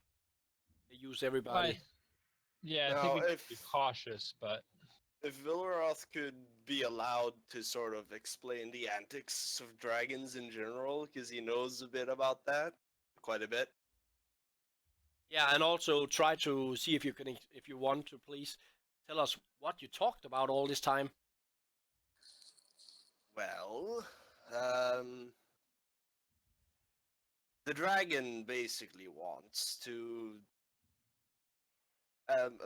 sort of do air quotes, our help to gain great wealth and fight off evil. I'm not so sure. It's a green dragon. Green dragons are the most arrogant of dragons. They resort more to trickery and deception to gain their wealth and hoards. Now that dragon was an adult, so we can surmise from that that it has or should have collected quite the hoard. That's what dragons do. You know of only one exception that has not, at least, started so far.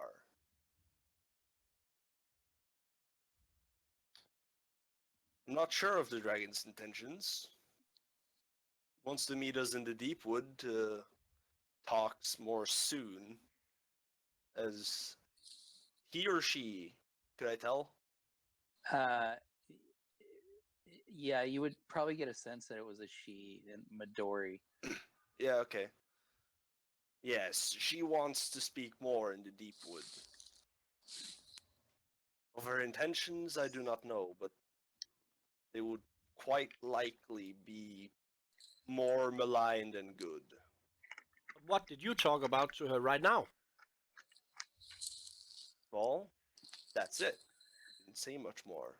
Tried to tease out more of her reasons, and she told me that there is trouble in the world that human minds can't combat. She told me, with the wealth I am building, I will fight back the evil and make this a better world. I then shot back, don't underestimate the capacity of humankind. And then told me we were good at conversing, but we would talk later in the deep wood. That's it. Captain Teresa would input. She's like, I've never seen a dragon. That was. I'm glad you guys are here. That was terrifying. I don't know if we would have been able to beat something that big, but I don't think I would have hesitated to shoot at it though, if it weren't for you guys. You could probably take a young dragon, but an All- adult? In all Oh, this no. chatting, did the rider an area or something like that, did she not do anything at all? Who's the rider? Yeah. No, the rider was just sitting, kind of, just kind of, holding in saddle with not really in the saddle, but on the back of the dragon. But no, she was not communicating at all. Okay.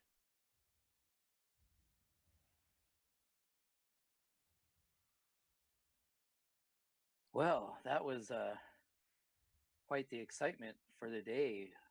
Villaroth, you'll have to tell me more about these dragons over our meal this evening. I would be glad to. They are quite interesting beasts. It is in fact my vocation to study them. Well, how were you just not terrified by such a thing? It's perhaps a tale that would be left for another day. But I will tell you now, I spent many great years wandering after the remains of dragons, studying dragon bones and whatnot. My father, or foster father, he lives in the north on an island in a great tower. He has a great library filled with lore of dragons. Well, that was. Like I said, I'm glad you guys were here. I don't know if we would have maybe survived that, but anyhow, as it looks in our last little bit of daylight, that the weather is starting to starting to get a little hotter and the wind's picking up a little bit. But if you guys look just before we lose our last light, there to our to the port side, you can see Murday Keep, one of the largest keeps in the area on the coast. And you, in general, I found I did find my picture, one of my pictures I had for you guys. The coastline that you guys are sailing along would basically look like this.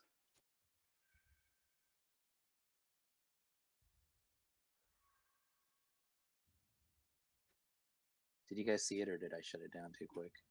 No, it's still loading. Okay. Loading. Loading. Oh, no, you crashed me. What a dick. Oh, there it is. I see it. I got it. I see Okay, it. well, I won't share it again, so I don't crash. I also see it. Is it the coast of Britain? Actually, I think Or it's Scotland? That's the Irish coast. Yeah, I'll think Okay. about Irish or Scottish or something like that. Irish or Scottish? So, that evening, in the galley or in the eating dinner, Captain Teresa would be picking your minds, and she would be plying you with what ale they have and wine they have on board the ship, and trying to pull information from you. And she would be talking to you guys about some of your other adventures, both as a group and individually. And as the evening draws on, she would say, Gilrod is drunk again. yeah, you guys have pretty much got your sea legs and you're over your hangover and all that good stuff. As the evening draws on and the drink is become more plentiful, and she shoo's out most of her crew, except for her first mate who's still there. And she says, you know, I briefly mentioned this that we can use your help. You know, besides just selling around the horn here to get back up the Warden City of Gleebrook. I have this quest myself that I've been on, and we're going into the Warden City of Gleebrook to get some more supplies, drop off the load we have here, and pick up some more men. And I have a little bit more information I need to get, but I've heard rumors. Are any of you familiar with the Pirate Islands by chance?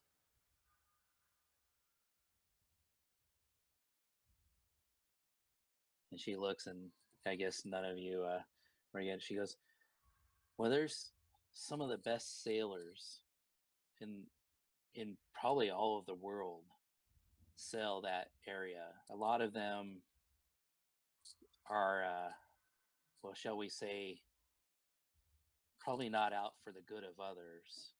But I've heard rumors of this new weapon. It creates fire and shoots an iron ball that can take out hulls of ships far better than any trebuchet or ballista.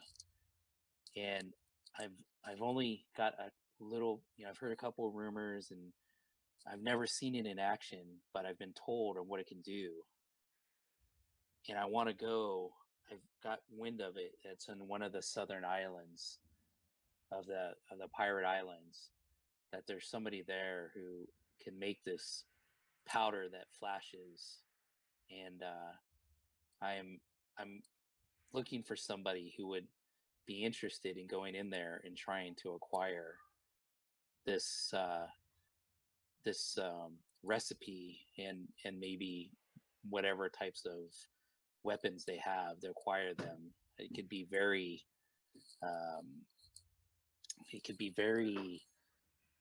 lucrative to sell that technology. She want to use technology. I've been trying to think of another word to sell. Hold on one second. Mechanics. Yeah, they if we can get our hands on that, I'd be glad to.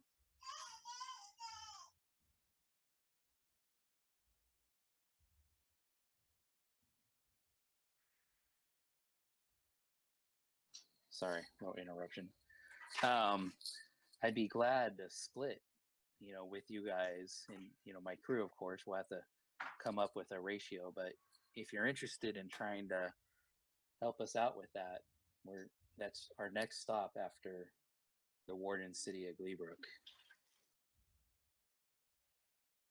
You don't have to answer me now, but maybe keep that in mind. Let me know before we disembark in port. All right.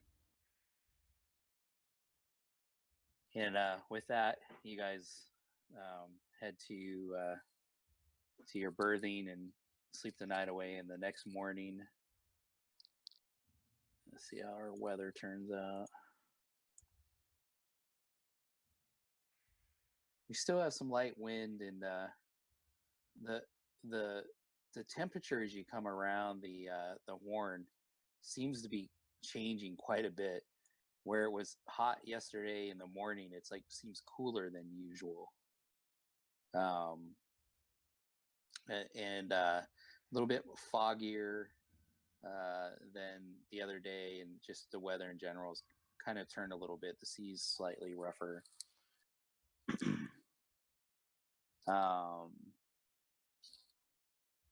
And as you are getting now into your third day here, you can see that life at sea is quite the doldrum at times and quite boring. You maybe play some cards or dice with the guys and do some more fishing. All right. And Beldak, you're able to get a little bit of fish.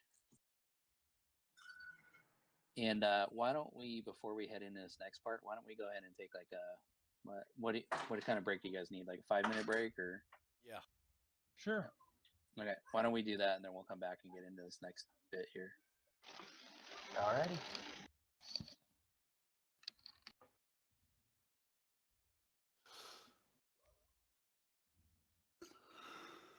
What a piece of shit of a dragon. He just ignored me totally.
Steven, are you here? Hmm? Oh, Steven. Oh.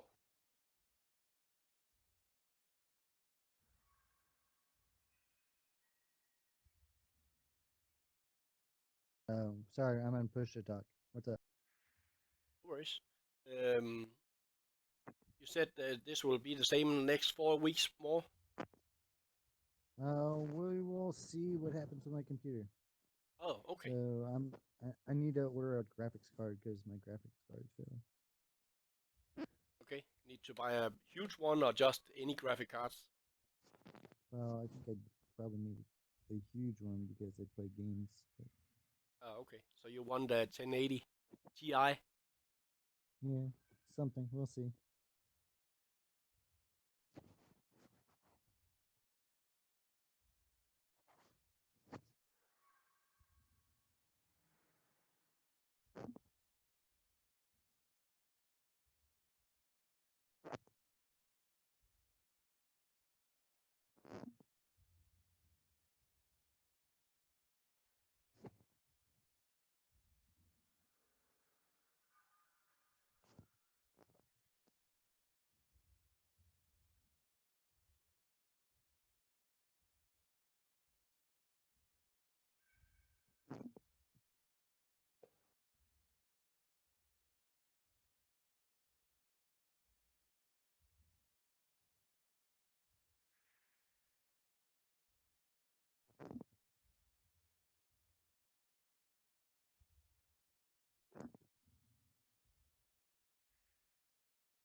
Dave, are you there? Yeah, what's up? No, Dave. Yeah, I'm here. Yeah, I'm here. Can you see my character? What do you mean, see your character? Just check on my inventory. Yeah, hold on. If that's okay, what I did like that.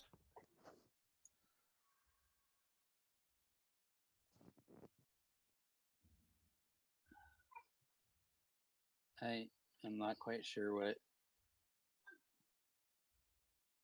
what part are you talking about? Maybe type it to me or something. I'm not sure what I'm looking for. Oh, I whisper you. Oh. Yeah, it's fine.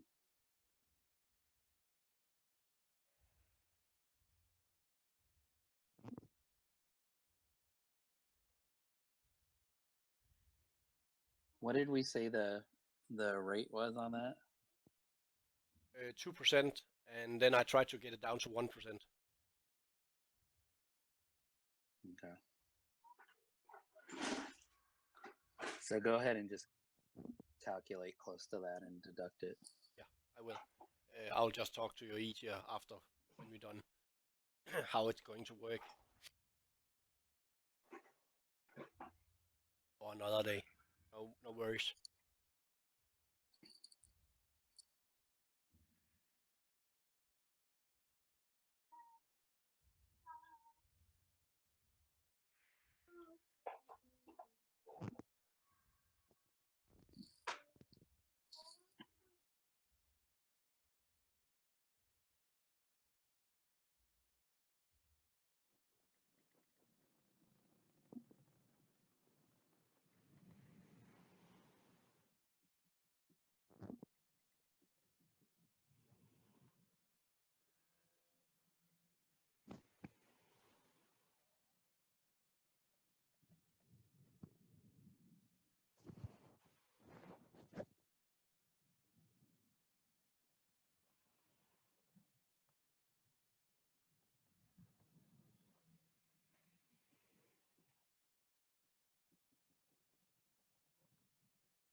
The wood you talked about the dragon before, is that the one we are passing now, almost? Yeah. Okay.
So who if everybody's back, go ahead and I put a vote up. Go ahead and give me your check mark.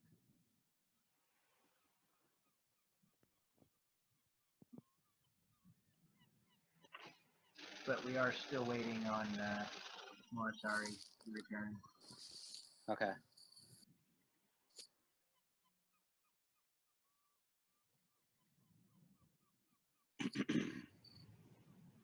Is that all? Is Reese, are you back?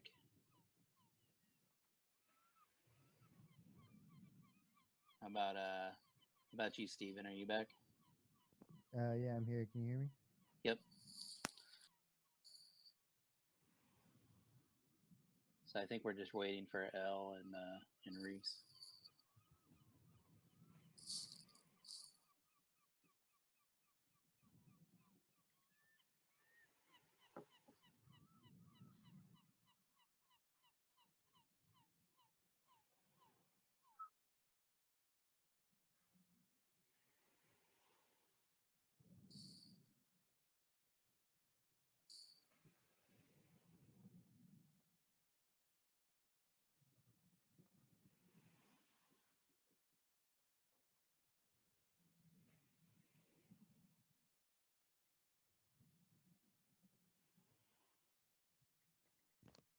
You back, Reese?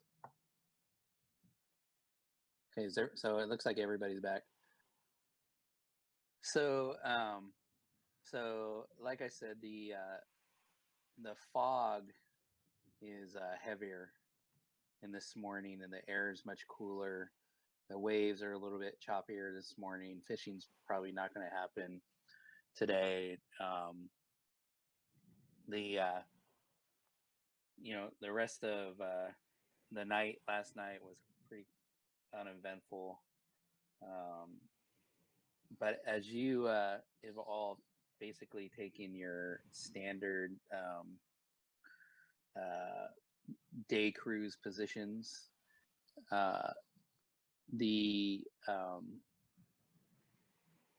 you would notice coming out of the fog in front of you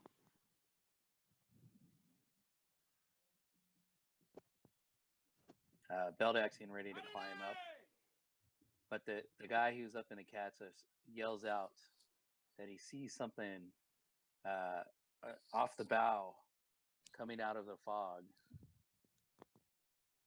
and this is what you guys see. Okay, and bow is what? Sorry, I've not been in Navy. Front. Yeah, front of the ship. Front of the ship. Okay. I'm So, sorry, but I have never been to sea like this. Know anything about it. Do you know who Evil Knievel is? No, I never saw Star Wars. So we see another ship. Yeah. So what you guys see? So do you guys still have your? I see most of you guys can see the same map, right? Do I need to reshare it? Does everybody see it? Which one? Yeah. Okay. We're good.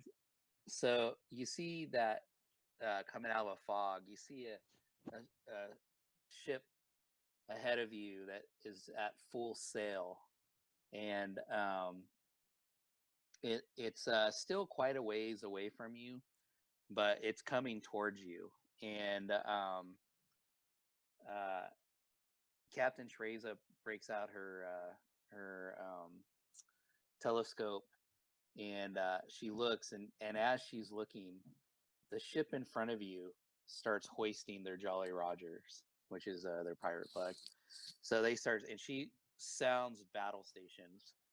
And at this point, she says, Marcone, she's like, yesterday was too much for my helmsman. Take the helm. And she starts calling out orders for everybody. And they take battle stations. And so why don't we just, we're not totally ready yet, but let's just get it out of the way. Go ahead and roll initiative. Should we need it?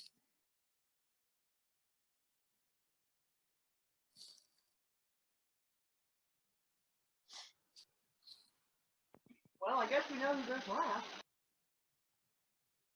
I'm sorry, I didn't hear you. What? I said, I guess we know who goes last. Yeah, Macone.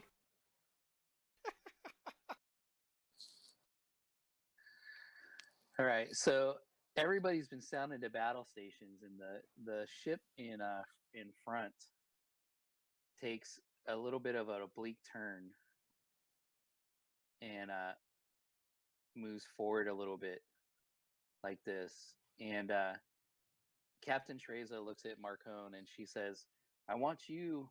Are you familiar with ship maneuvers and maneuvering in battle?"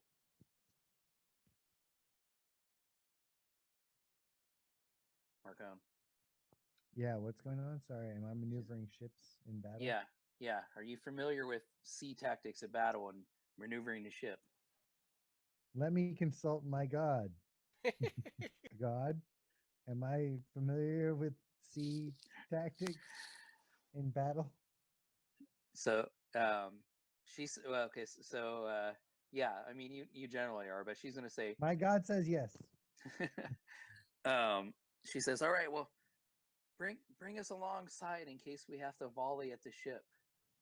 And she, so take control of the helm for a minute. Why I go attend to other necessities around the ship, preparing for this. Okay. So on your turn, you can guide the ship as you see fit. She's like, I don't know if we can outrun them. Their sails are much bigger than us. Hopefully, they don't have evil intentions here. So, but yeah. So that's kind of where we're at right now. So, the ship right now, you're moving forward at each one of these squares is about 10 feet, and the ship moves about 20 feet a turn. Okay, just to kind of let you know for maneuvering. Right now, most of the movement is going to be meta game kind of out of character for a minute. And what the first part of this is basically going to be tactics of moving the ships around. And then you guys each, when your turn comes around, what you're doing at your battle station. Okay. So, so when it comes to you, Marcone, you'll kind of tell me what you want to do with the ship. So does that kind of make sense with everybody? So I only have one other ship, and it's coming. Hold on, guys.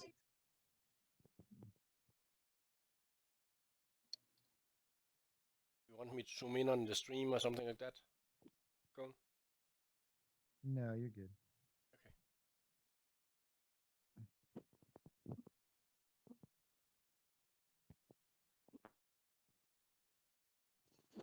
Okay, so I'm sorry about that. So do you kind of understand kind of well, you'll see a little bit more as we play out, but basically this is starting off with a like a distance naval engagement. Does somebody have a question? No. Okay. You're good. Okay, so the pirate ship took a bleak turn. Sturm, I assume you're loading. Yep, I'll immediately start the load and ask for Raph's help. So, Captain Treza comes up to you two guys, and what I'm going to do is I want to actually put you guys on the same initiative order since you're working on the same weapon. Okay. Actually, I want to make you. I'm going to make you 22, Sturm. You'll be first, and then. So Captain Treza runs down to you guys, and she's like, you guys are doing well loading this last time. So just to let you know, here we have these stones, which can probably, if we need to, would be what we want to do to punch a hole in the side of that hull. We also have these small barrels of oil that you can light on fire and launch these barrels. You'll just have to decide what, makes sense. I'll maybe, call out some orders if we're in the battle, but if things get heated, you'll just have to kind of use your instinct here. But those are your two types of ammunition. All right, and I was at sea before, but never at battle. How far do these things usually typically? What's the distance on these things? That's a good question. I'm glad you asked that. The just a second so I can remember what that is. I need to go look that up. The your range on that is And it's really weird. They have their range like. Oh wait, I'm sorry. So 300 feet is your easy range. Your long range is 1,200 feet. All right. So you're almost in range on each each thing. All right. I'm just gonna keep loading this thing. The balistas for you guys doing those. Your range is 120 and 480.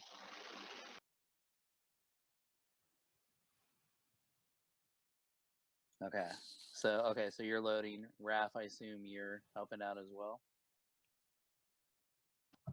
Yes. And Villaroff, what are you preparing to do in this?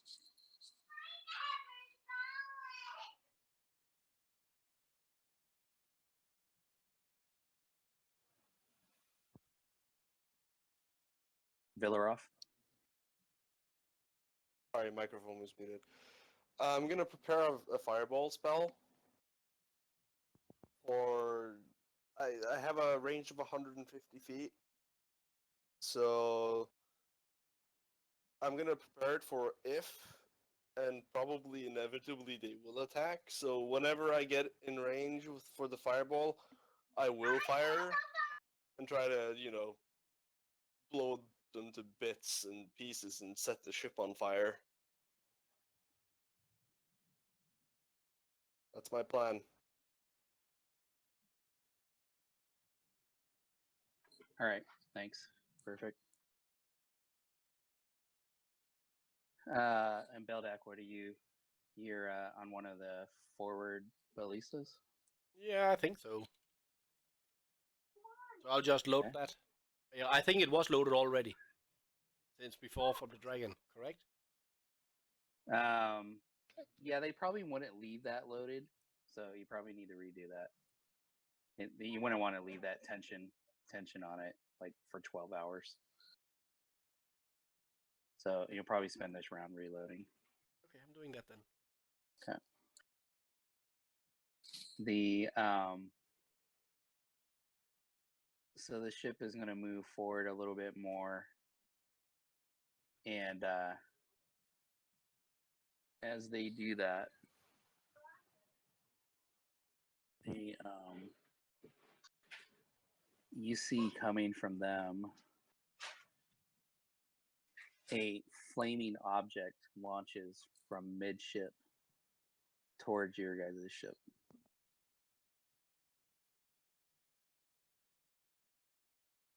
Did Mia, is that ship like almost twice as big as ours? Big. And so you see this flaming, smoking projectile leave that ship, and it comes and it hits right on the bow of just a little bit low.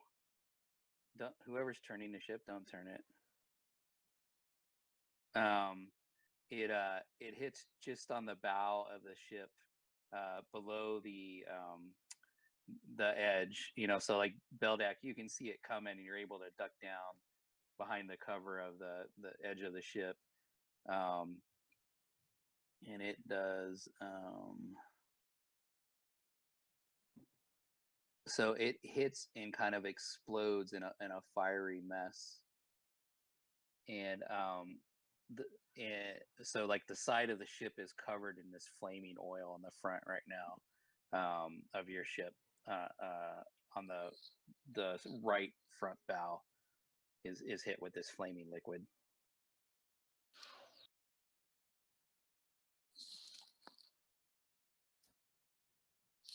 I guess Okay. all the normal guards around this ship is try to close that fire. Yeah, so Captain Teresa, she will be yelling at people to get buckets and start trying to put that out. I'm going to put the ship maneuver, Marcone. I'm going to put it on your initiative since you're driving the ship. Okay. And we'll do Marsori, and then are you able to see can you see the map basically on the streaming feed? Oh, I haven't even been looking, but Oh, okay. probably. Okay. Really hasn't been a big deal yet, so I've just Okay. haven't really been paying attention. That or if somebody can send them a picture real quick. All right, stream feed. 1 second. Let's get this Okay. Twitch on the road. Sorry. She said she'd be loading her ballista that she's been assigned to. Okay, great. And so you'll be on one of the front one as well. Okay. And then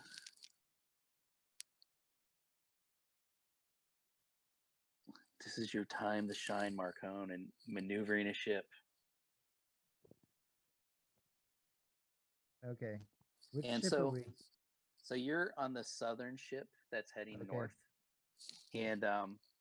And so when you do so with your background, are you proficient in waterborne vehicles? I don't know. I'm a sailor. I believe know yeah, exactly so what that I believe means. you are. Okay.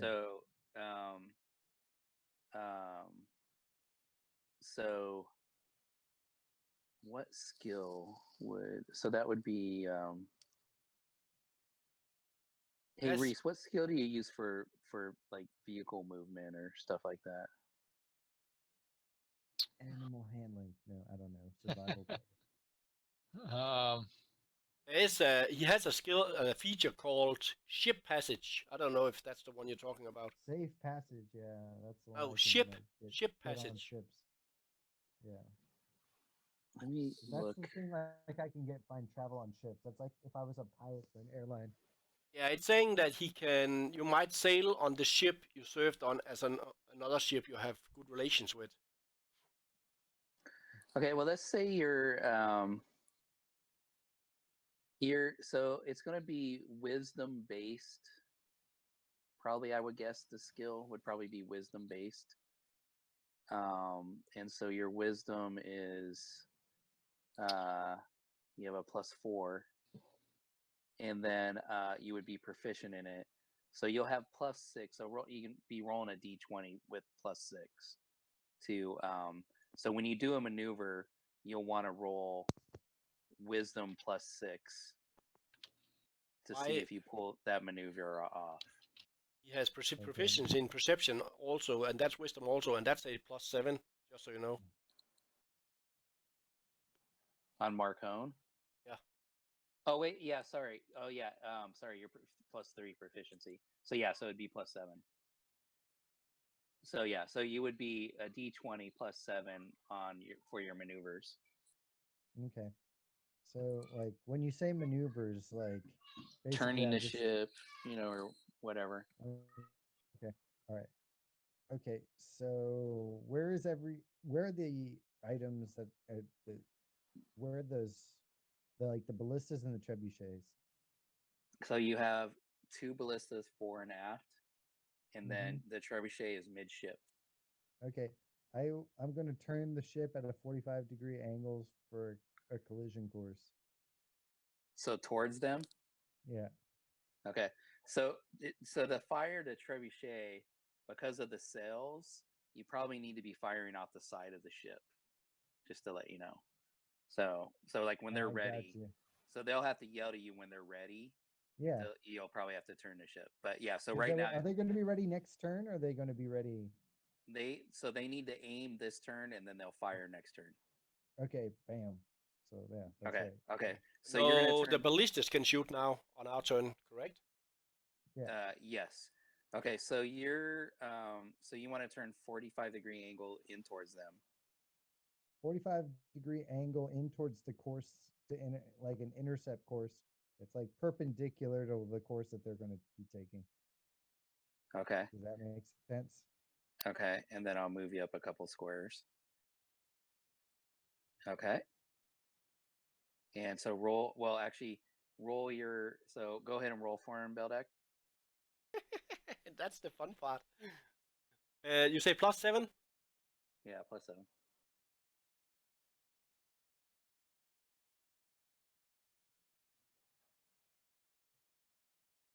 All right, you're easily able to whip the ship around, and so you're heading that way.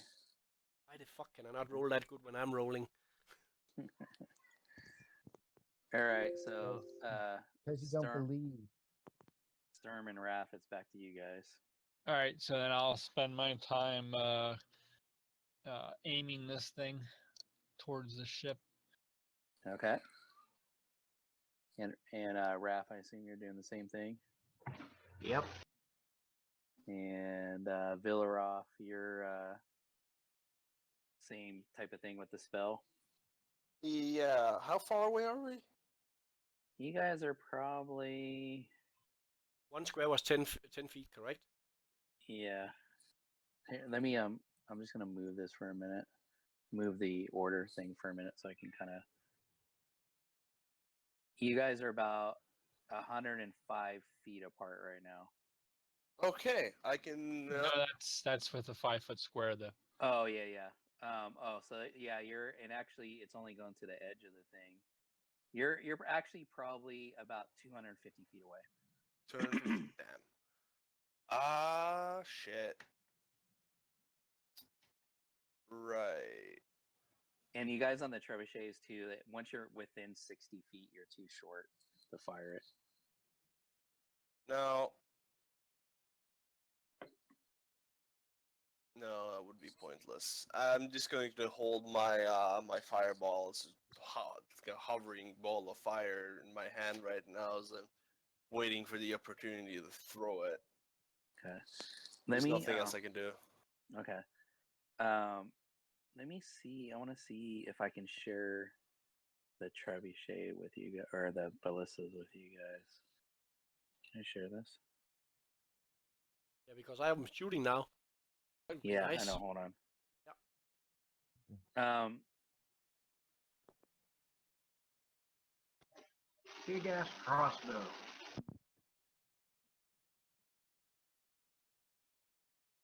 Can you open that? Yeah. Okay. Cool.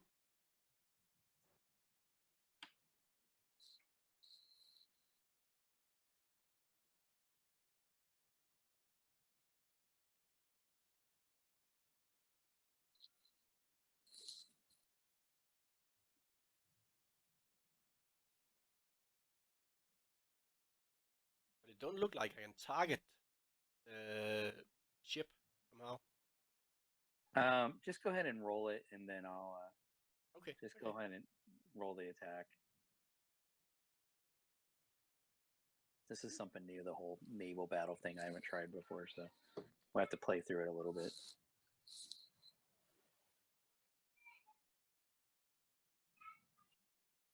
Okay, so your first attempt at firing this, you're surprised with the amount of recoil that the heavy crossbow. I mean, this is much heavier than an actual heavy crossbow, and even though it's deck mounted, you're surprised at the recoil, and you end up shooting over the ship.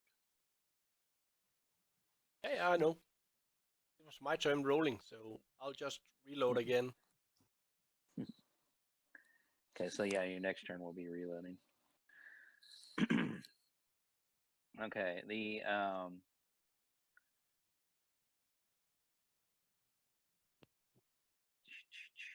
let's see. So you also notice when you're on the front there, you notice that the ship that's in front of you, the sails all seem to be shredded up.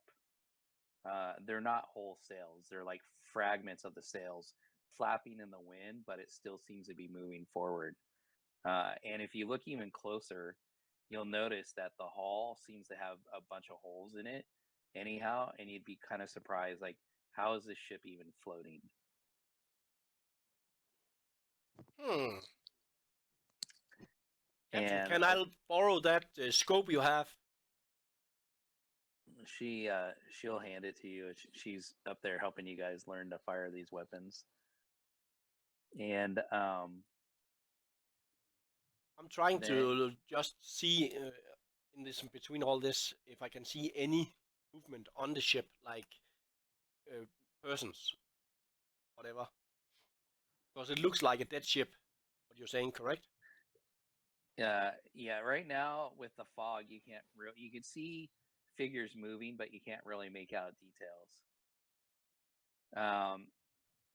As you're doing this, you can see a bolt from one of their balistas comes flying through the air and just hits straight in the side of the hull of the Pink Pearl. I guess you're taking advantage now from the last time on your boss fight with your rolls.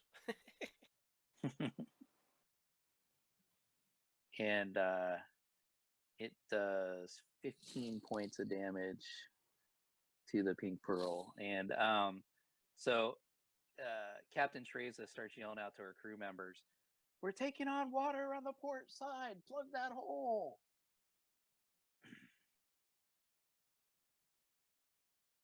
And with that, Morsari, it is. So can you, if you see I shared the ballista there, you should be able to open that. And actually, what might be easier is if you hover over where it says to attack hit, where it says bolt down under actions, you can probably grab that and drop it on top of the other ship to roll your dice. I just click on it, then it's rolling. I know, but you can actually apply that to see if it hits if you drop it on the ship. Ah, okay. Did you Having get trouble getting it to stick with the mouse pointer there. Keeps wanting to drop early. Oh, okay. Then just roll it and I'll apply it. Oh, okay. So sorry, you with seeing how Beldak did and you kind of correct for the recoil and Captain Teresa kind of pointing out pointers. You hit the ship with your bolt. Yeah, it's just because I'm a halfling.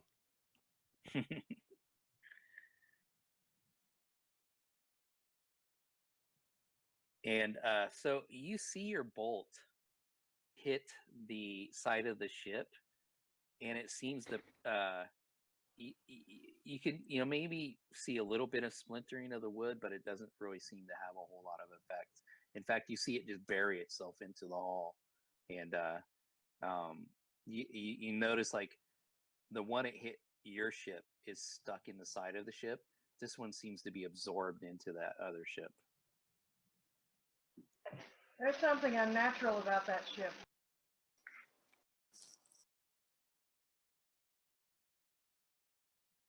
And do you have anything else you're going to do there?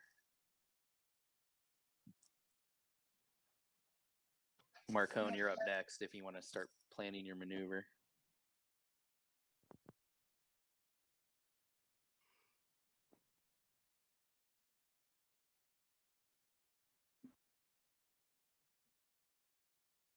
Marcone? So the show, I thought you were still somebody else's turn. No, it's yeah. No, I'm sorry. It's yours. Did the ship not move at all? No, it moved It just forward a turned? little. It turned and moved forward 20 feet. Okay, well then I'm gonna stay on that course. Okay, now remember, if you guys want to fire, you need to turn your broadside towards them. Well, I completely understand that, but I still have to get closer too.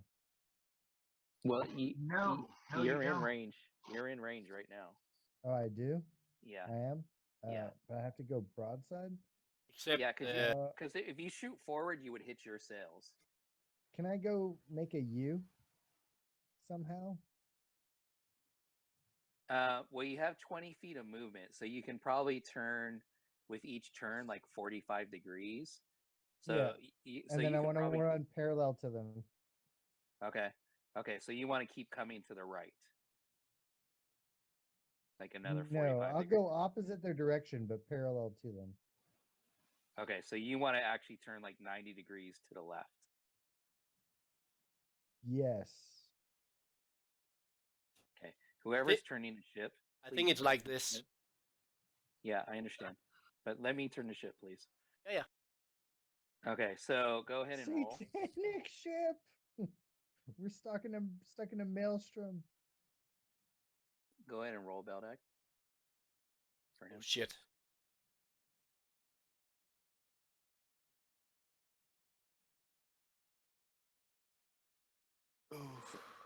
So you're with the waves are kind of hitting the ship a little bit.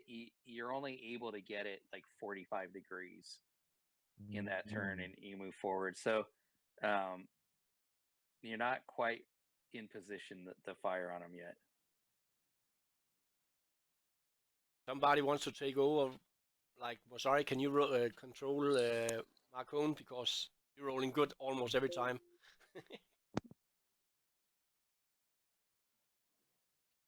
I don't All have right. any experience or help. All right. So you said that basically the way we're positioned now, we're unable to fire right now. Yeah, because what is so Marcone's trying to bring it to the port side, and set it up for you to shoot, but you get hit with a wave as it's starting to bring the ship around, and it kind of slows the turn down. So being able to bring the ship around. So Gotcha. you guys can probably ready to fire for One next question turn though. turns. One question fast. Will he not get advantage on controlling a ship when he's a sailor? Maneuvering a ship, No, I mean. he's proficient. What would make him more proficient? He's just able to. Yeah. Okay. Okay. So I guess what we'll do, or what I will do and recommend doing with Raph, is we'll hold we're like ready for this thing. Like basically we're gonna hold our turn, ready in action to fire once if he's able to get it turned. Okay. So that's what we'll do on our turn. We'll just ready in action to fire it. Yeah, and then so since you guys are working as a team, you'll basically be rolling like you have advantage. You would both roll, and we'll take the highest of the two All when right. it gets ready to roll. Cool. Okay, so Villaroff, you're still about 200, about 200 feet apart right now. Okay. Still need another 50 feet in for the fireball, but I could potentially do something else. Can I drop the ready action and do something else? You lose your spell. Yeah, you would lose it, Spill. Yeah, I know, but I mean, there's really not much more, because the other ballista at the back is really not in firing position right now. yeah, there's not really anything I can do to right this instant to stop this thing. I think you Yeah. should Okay. just hold your action, I guess. Yeah, I'm just gonna hold it until we're in range. Okay. And Beldak, so are you reloading this time? Yep. Since I can't do Okay. anything else. Okay. Unless I can call some of those shipmates over here that I could shoot instead, because I'm a little halfling. Controlling this big ballista, damn, it must look funny. Well, what? I'm sorry. What was your question? I kind of got lost in that. I was just a halfling and a big ballista.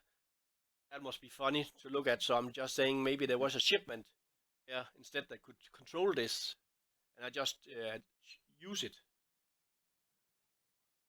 Yeah. No, you just have to keep kind of working it the same way. So this ship comes about and moves forward a little bit more. That's what they do on their turn. Oh, sorry.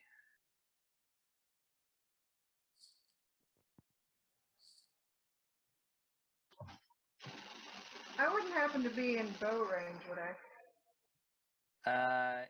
You are just shy of 200 feet. I think you can shoot your longbow then, if I remember correctly. I think it would be a difficult shot though. Well, before you do that, yeah, I mean, so you're about 200 feet. Beldak, looking through your through the captain's glass there, the what should we call it? The spyglass. Yeah, the you would see on the bow of the ship And Bar was in front. Yeah, in the front. You would see this.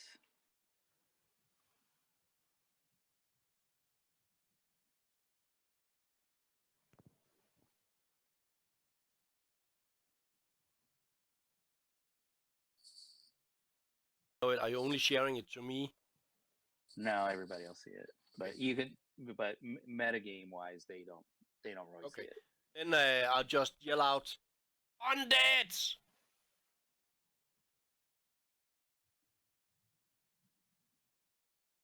What's your range? I'm sorry.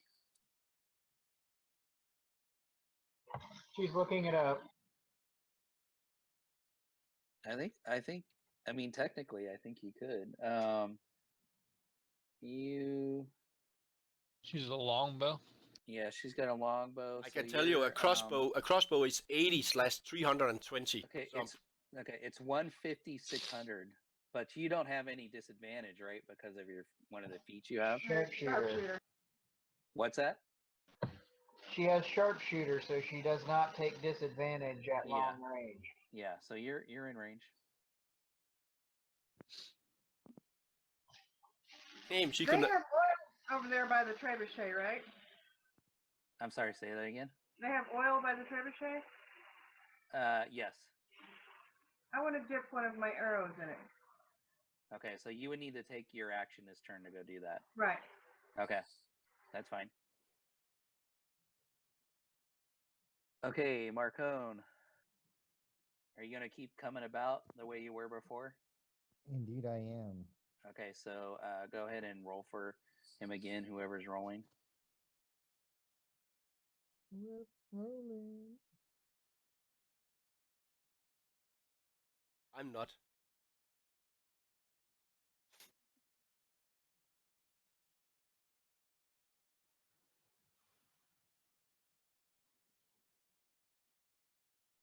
You just rolled that? Yeah, I am the one controlling his character. Okay. Well, you confused me by saying you're not. But so you're able to continue and get it around this way now. So you guys can probably go ahead and fire your trebuchet now. Now, before you fire it, what are you guys firing? Flame shot, of course. Raph likes fire. Did our ship move at all? Unless Sturm Oh, has a sorry, I better need to move idea. it up a little bit. Sounds sorry, good to what? me. Okay, so go ahead, each one of you roll an attack. Oh, here, I'm sorry. Before you do that, let me share the trebuchet with you guys. Give me just 1 second. Oops, wrong one. And you guys can each roll one, and we'll take the highest. So there you go.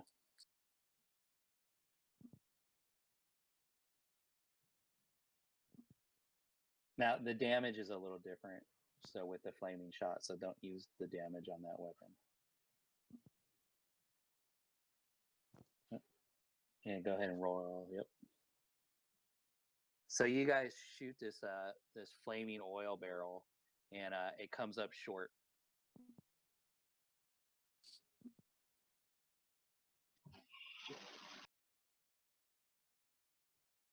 Shit! And now 3 rounds next time before next again. Well, My God. because they had that action readied, so that was in this turn. So this next one, like right now, you guys can be loading again this time. Yep, we're gonna load another one. You're gonna load another flaming round. Dave. Yep. All right, Villaroff. What you got anything? Hey, you do? can you hear me? Yeah, I can hear you. If that was an oil shot, wouldn't that set the water on fire in front of the ship? Yes, it would. There would be a 10-foot radius circle of fire, but it's like they're not going to sail into it. You guys came up short, so. Okay.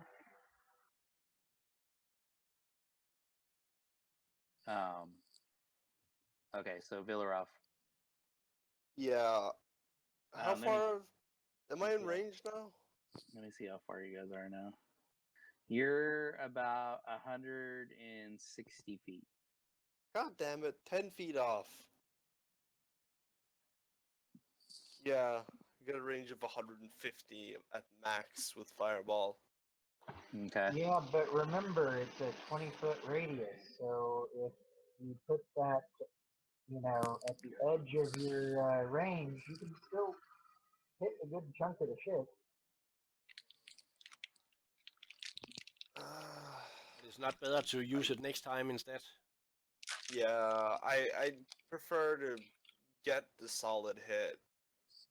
I mean, it's all fine and good hitting with the edge, but the main sort of explosion won't hit the major part of the ship, just the sort of the flaring fire at the edge, and that's no, that doesn't have as much destructive power.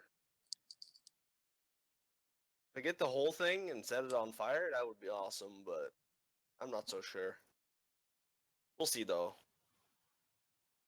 Okay, when I was aiming, I was trying to see if I could hit that fucking captain that I saw. And then I'm shooting. And you see, just take that weapon and drag it over to that ship. It'll tell me, correct?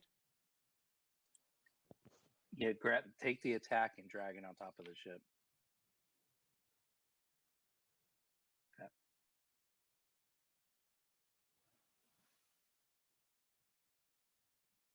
So, but you're actually hitting the ship right now, just to let you know. That's captain you saw move to the back of the ship. Saying 0 still. Damn it. Yeah, so it basically absorbed your ballista, your bolt. I'm just yelling. The ballistas has no effect. We need to do something else. Can we set them on fire or something like that when we're shooting? That's what I'm planning to do. So the ship turns a little bit broadsiding in, and then it lets loose with another flaming barrel.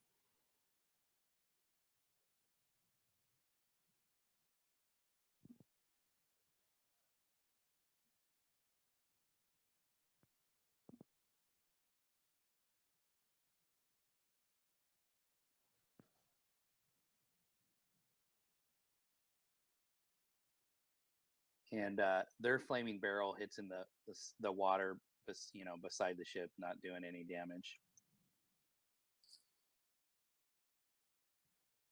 All right, Mo. Sorry. Did the captain say anything when I asked if you could set the ballistas on fire? Yeah, she said it. You can set the bolts on fire, but it's going to take an extra action to do it.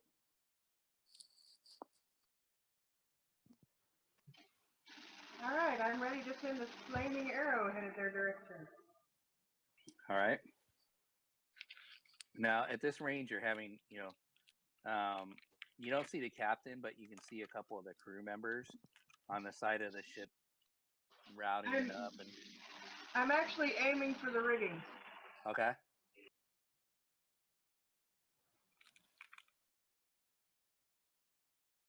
So just drop in on the ship then, your attack on the ship.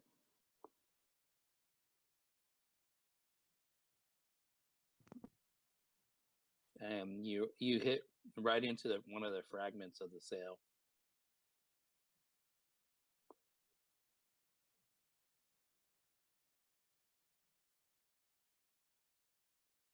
Okay, so it's a little different.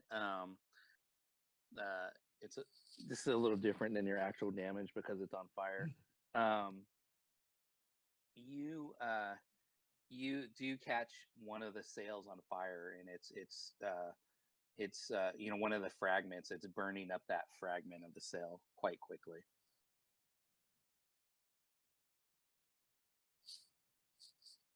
So out of curiosity, it appears that even magic doesn't damage this thing.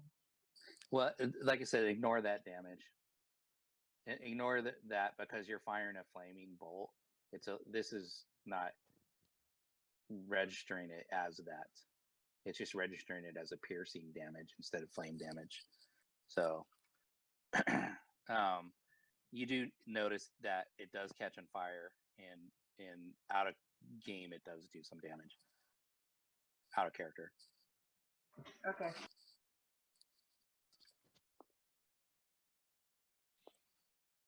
Okay, Marcone, driving the ship again. All right, let's take a look and see where it's at. Come on, guys.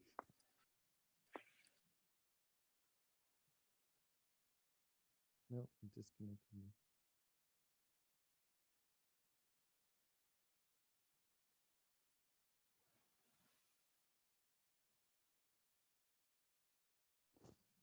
Is their ship faster than ours? I feel like theirs is like moving around a lot more. Yeah. They're highly proficient in sailing that. They're not moving any faster, but they're having an easier time moving it through the water. Did they already shoot the ballista? The trebuchet, yeah, they shot it last time. Well, shit. I think we're pretty good. I'm gonna go straight. You're gonna keep moving forward that way. Yeah.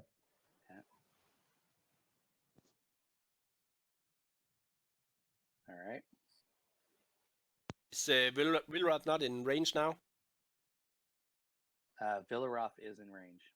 But I'll just roll. I'll just roll this maneuver rolling first, correct? No, you don't need to maneuver on that one. Okay. Wrong sound. We're not there yet. So you're saying they're Irish pirates? Yeah. Come on, not that one. Yeah, Vilrath, it's up. You're up. Right. Now, can I take my red actions, good sir? Yeah. So just drop your damage or drop your attack on the ship itself. All right. Now, fireball is sort of dependent on targeting things, but I'll let you. I'm gonna target the middle part where the ballista is, or no, the trebuchet. Okay. So yeah, I'm pretty sure I should be able to hit it there. I'll just drag the cast on there. Now, does the ship dodge it? Well, it's not necessarily dodging in this case. It's either, like a wave takes it out or you miss basically. But let me see. So it's a save actually. Yeah. Should I do like an attack roller instead, like d20 plus my proficiency? No. What we'll say is okay. So it failed. So it failed to save. So yeah, no, you hit it squarely where you were intending to. Sorry, I just need to look at it as in a reverse method. Let me just roll the damage then.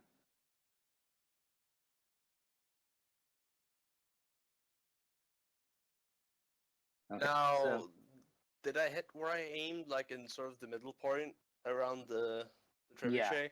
yeah. So you're able to hit the trebuchet, and let me do this. I'm gonna drag it onto the combat tracker so I can track points. Yeah, you were able to hit their trebuchet doing 35 points of damage. Were there any dudes around it? Like, Well, yeah, you probably took out a couple crew members, but mainly you've damaged the weapon. oh, Damaged the trebuchet. I didn't set the ship on fire or anything? Well, yeah, like I said, it's kind of different because you're attacking a ship and a crew and you're so far away, but there's a fire around the people. So you've taken, probably some crew members out around the trebuchet. You've probably killed them. And there's the trebuchet itself is on fire right now. Right, that's what I wanted to know. Yeah. Thank you.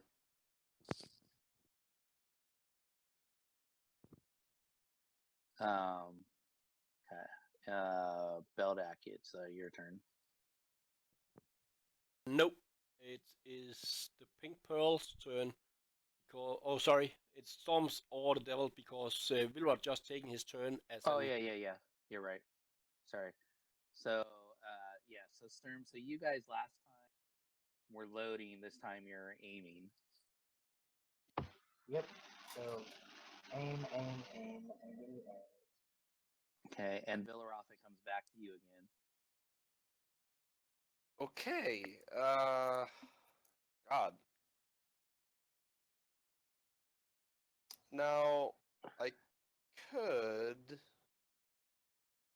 since I can do more things now since I'm in range of most of my other abilities. I mean, I could just throw another fireball. Do it. Burn it.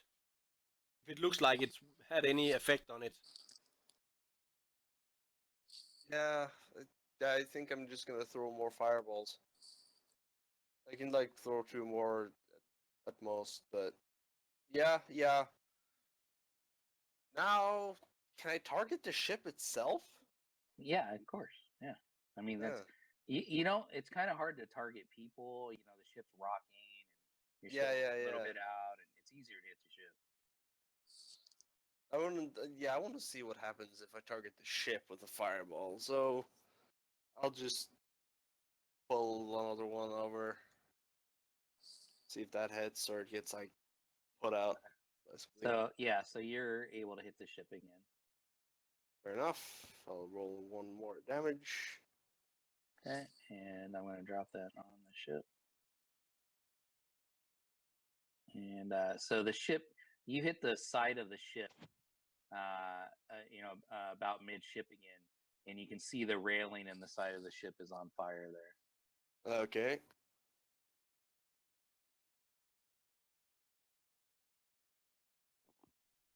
All right, Beldak. I try to fire up this ballista and then shoot it when it's ready. That's it. All I can do. Okay. Okay, so last time you were setting it on fire. This time you're loading it, and you'll fire it next time. Is that right? I remember. Yeah, or I think I will have loaded it first and then fire. Okay. But I didn't think I was alone about doing all this. I thought there were shipmates helping. Damn, it must be funny to. They're putting out. Remember, you're running on a reduced crew, and they're like putting out fires, and they're working the rigging of the ship and stuff like that. Yeah. What I'm just meaning in general terms that a little halfling running around with a very big arrow, like a trunk. Oh, that's why they call you a hero. Yeah. But that's my turn then. All right, so this ship is gonna turn into you guys, and they're just focusing on moving forward this time. Okay. Mosari. Time to send another flaming arrow its way. Okay. So since you can make like 2 attacks, you can use basically 1 to light it on fire and 1 to fire. So you can shoot an arrow each round. Okay.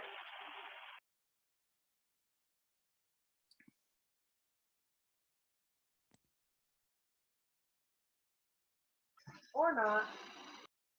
And so you drop your flaming arrow on the ground as you're getting ready to knock it, and you have to stomp on it and put it out before it catches your ship on fire.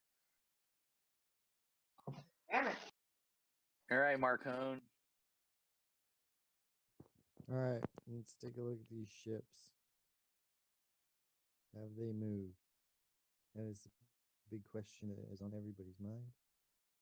Yeah, it's got closer. You're now like 120 feet away from each other. Don't mean anything to me. Okay. I'm going to, assuming that, 1 second, make sure this loads. Oh, right now we're in like almost like a collision course, right? Yeah. So I want to turn 90 degrees starboard to the right. So you want to come back that way like that? 1 second. I gotta see if this shit loads up. It is. Just take like a 30 seconds on Twitch. Yeah, all right. Go ahead and do his roll while we're waiting. I want to head opposite their direction but parallel to them and see if Okay. that.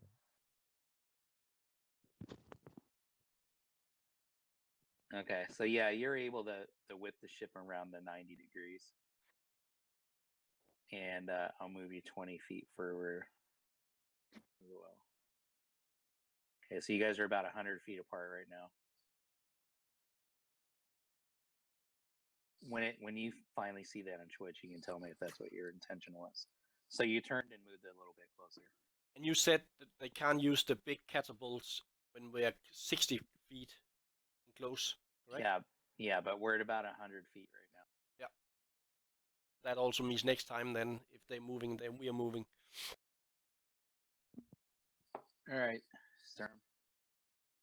Where are you guys in your loading cycle? I forgot. We're firing this time. Yep, this should be the fire round. So you loaded last or aimed? We loaded first, then we aimed. Now we're firing. Okay. All right, so we each do it, I guess.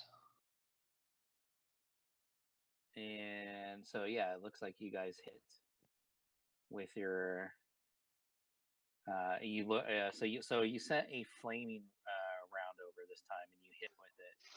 So it does let me bring up the flaming barrel. Roll a each one of you roll 2d6s.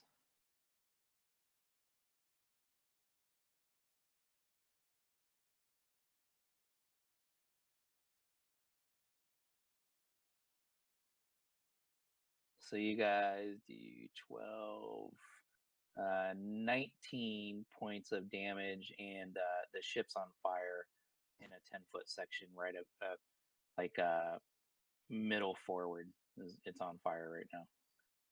And so you did, what did I say, 19 points of damage? Yes.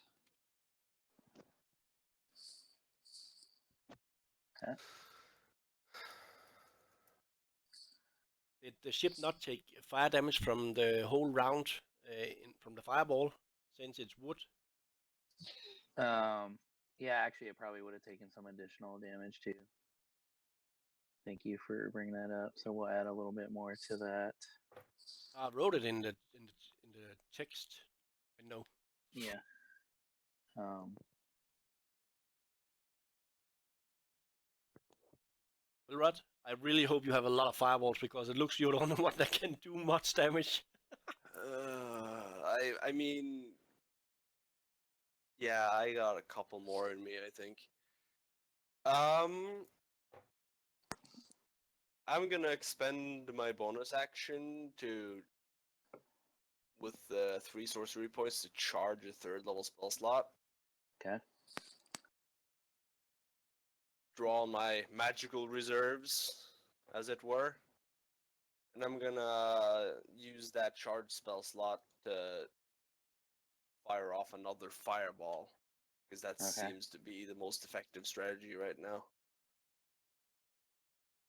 Okay. Yeah, keep in mind on their ship they're putting out fires too. So there's a Oh, crew I'm getting running around even more to buckets. put out. Yep. Yeah, so you hit him again. Sweet. Ooh.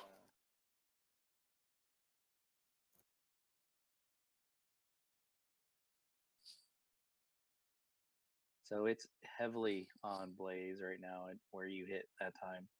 Piling it up. I was able to the front bow, so yeah, the fire's starting to pile on there. I was hoping I would scorch some dudes too. Yeah, well, you can see, it's all kind of like, so, as the battle's going on, fire there, you can see the oil spreading, where the oils hit, it's on fire, where you hit, rigging starting to catch on fire. You can see flaming occupants of the ship falling overboard into the water, and hit the water and sizzle and steam, and it's just there's a lot going on in the battle. Sorry, I was ready to shoot this time with fire. I forgot. Okay.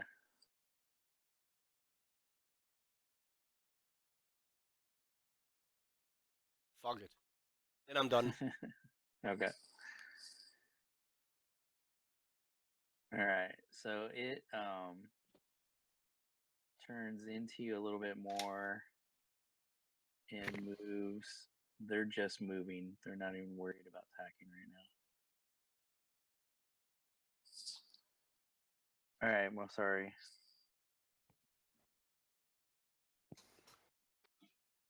I'm looking for any area that's not yet on flame, that's in another flaming arrow at. The back of it is probably a least amount. Oh, and that's where I'm aiming. Okay.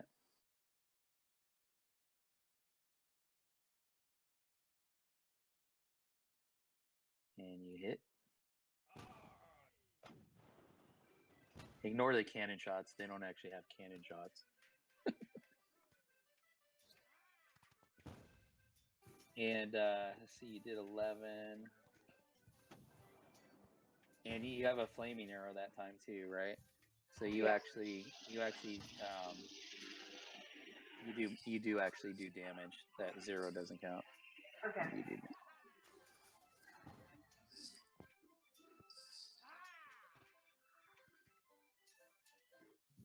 do. Oops. Ignore that. I typed that wrong. All right. Marcone. Back to you, ship driving. Let's take a look and see where the ship's at.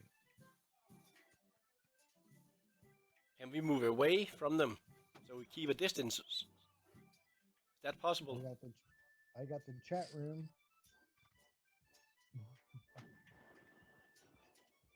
One second, let's see the settings. Source, other, source. There we go. All right. Oh shit, they're gonna crash. Let's go straight. Okay.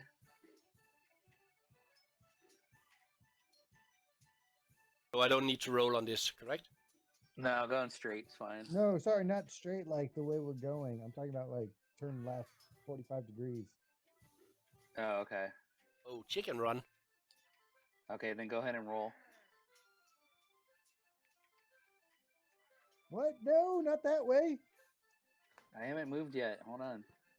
Okay, so you're able to do it.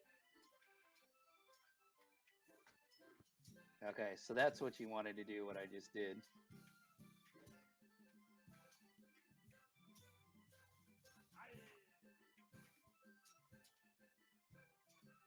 You should see it coming up in a minute. I'm pretty sure that's what you wanted to do. Yeah, there you go. That's what I want to do. Okay. All right. Sturm and Raph, you guys are too close to fire that No, they're thing not. off I again. thought that they're at the back, right? You're like, I don't know, my thing's not even reading, but you're probably like 30 feet apart right now. And if you're less than 60, you can't fire that trebuchet. So, Sorry, well, I guess How heavy are these barrels? I do have that information. Hold on. Let me find. They weigh 7 pounds. They're basically it's a gallon flask of oil. Like a small barrel, a gallon barrel of oil is what it is. 7 pound only? Yeah, because it's a pound for each. Because when I kind of built this thing, so each pint of oil is a pound, so that's 4, and I figured a wood barrel to hold that's about 3. Kind of what my guess was. Okay.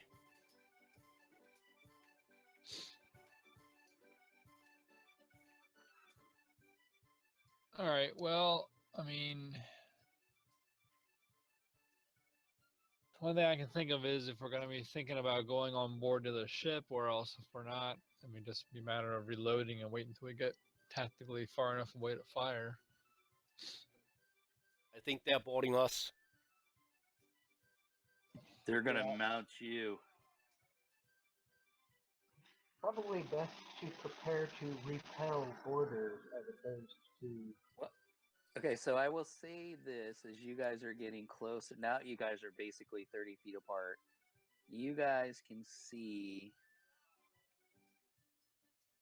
their crew is amassing the board, and so you can see the crew is full of. Give me a second. You see on their railing getting ready to board some of these.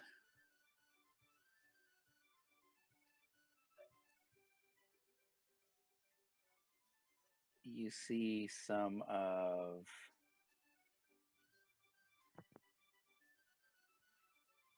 these.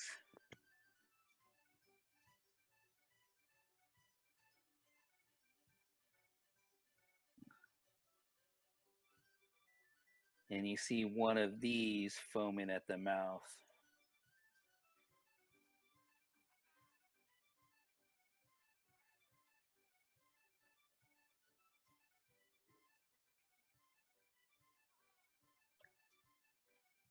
Are you guys seeing those coming over? Yep. Yeah. Yep. And Captain Teresa is yelling, "Prepare to repel boarders!" All right, so my on my ready action, I'm going to have my shield up, and then what I'm going to do, and I'm going to do a one action when somebody comes within reach. I'm going to try to push them like away, 5 feet away, like in the water. Okay.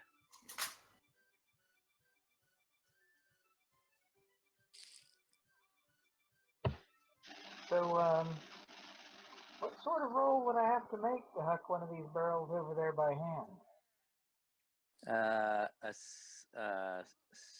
Athletics.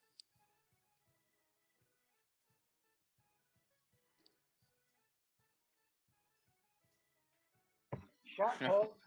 Okay, so you I wonder what the rolls for throwing are.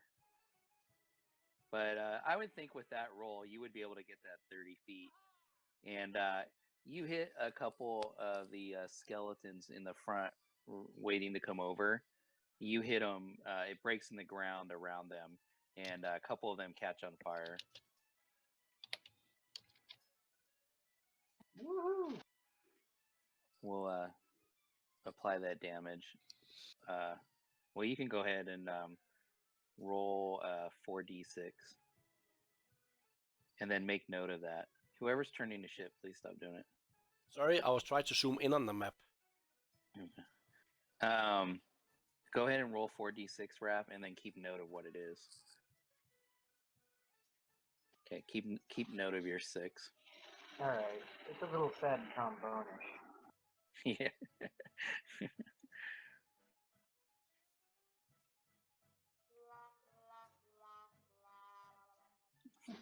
Yep.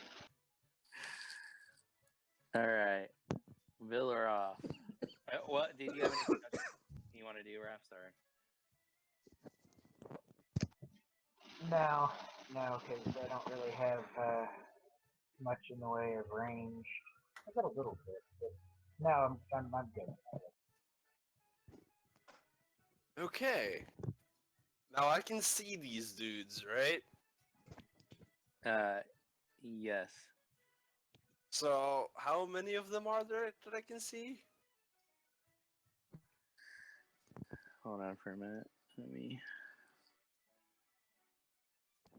There's a cluster on them on the ship, but let me see. Hold on. Let me bring up.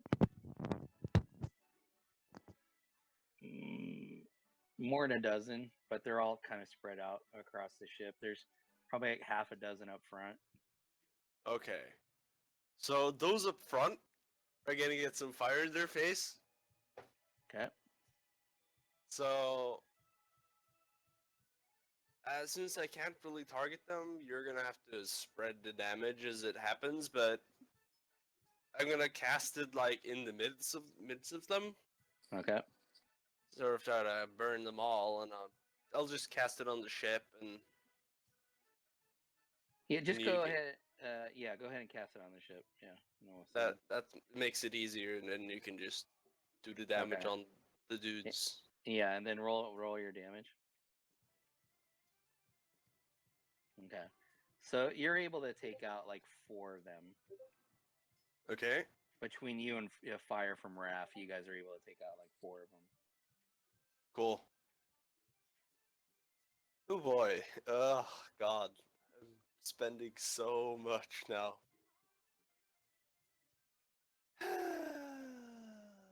I'm like out of third level spell slots, by the way. I can squeeze out like one more fireball, but All right, Beldak.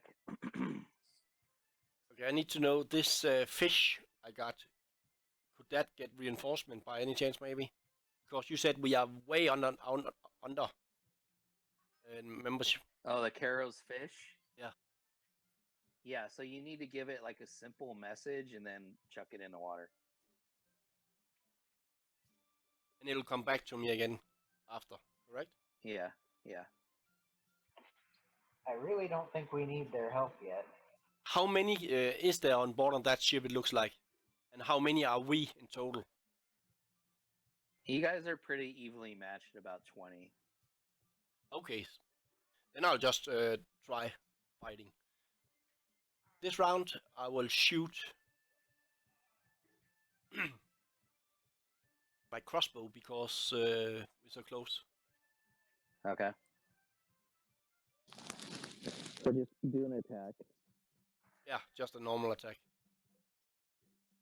On one of the green ones, if I can see any of those. Yeah, you can see one of them. I'll just hit the ship again for that or what? I'm sorry, say that again. I can't see them on the combat tracker yet, so that's why I ask you. Just roll an attack, and I'll Okay. tell you. Okay.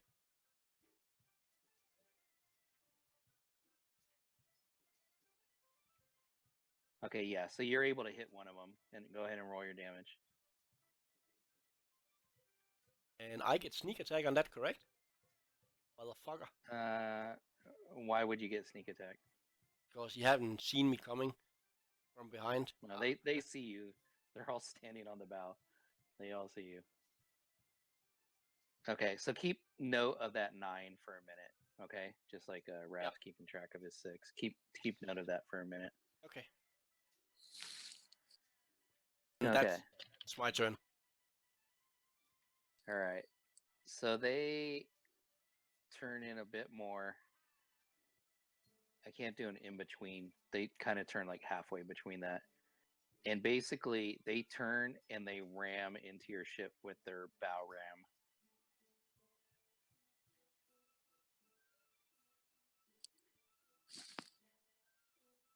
And hold on just 1 minute. Guess acrobatics roll again now. Yeah. I thought I had a... Where did I do with the ram? Let me look up the ram real quick for damage. Thought I had that queued up.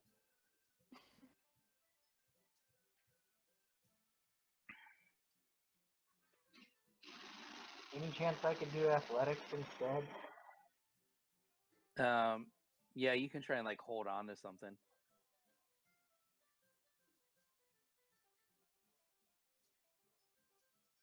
Okay, yeah. So they nail it. They turn in and nail you guys, and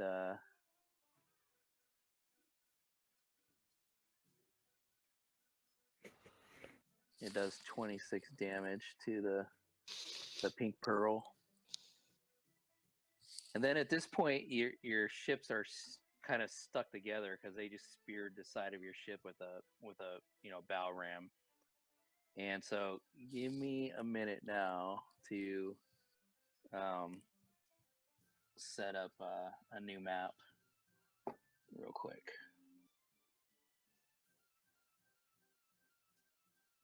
share a new map with you guys in just a second.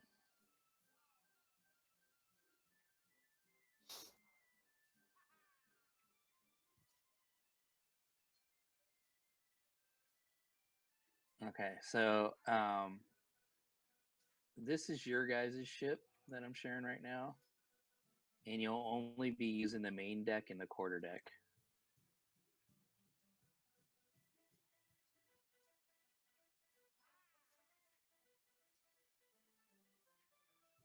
Okay, so, and then I'll put you guys roughly where I think you guys are at the moment.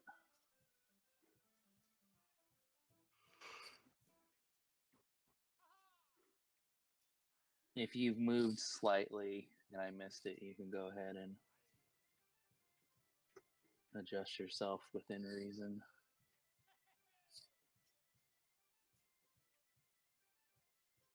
I would be close to the trebuchet because I was dipping my arrows in oil.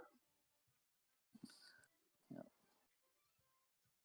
So this, there's actually like on the front, on the forecastle up there, there's actually, instead of a trebuchet in the center, there's two on each side of the ship. So I'm just, for right now, going to put you guys here. You can move that around. And Marcone, you're back here. You meant ballista just then, right? Yeah, I did. Sorry. Yes. I'm doing things and talking at the same time, and that doesn't always work well for me. That's fine. Let me delete a couple of things off the combat tracker just to make this easier for us.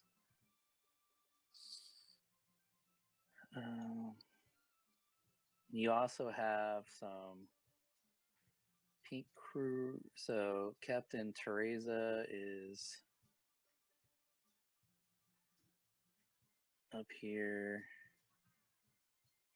I'll put her right there, actually.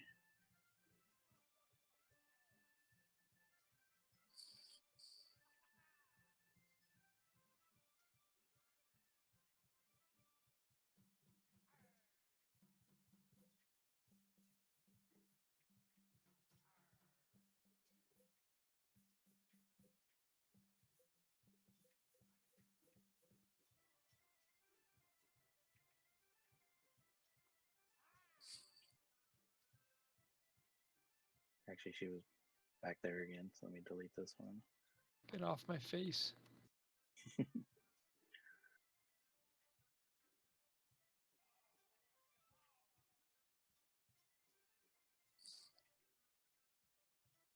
All right, so that's your guys' ship.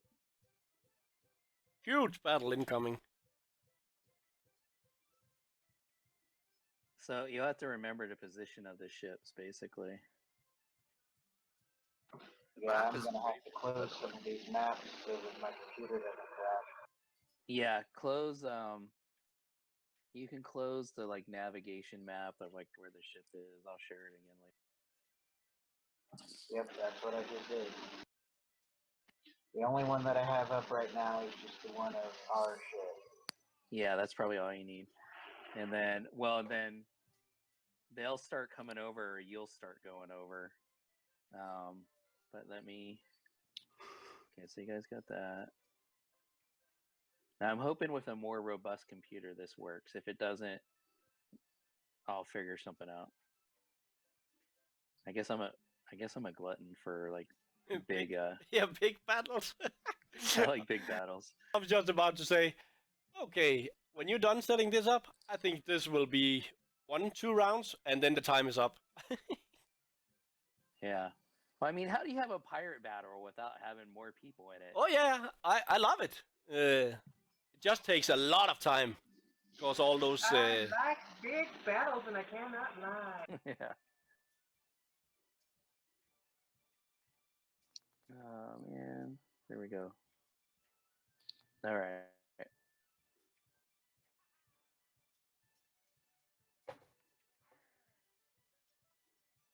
That one's not there yet. Good. Okay, there.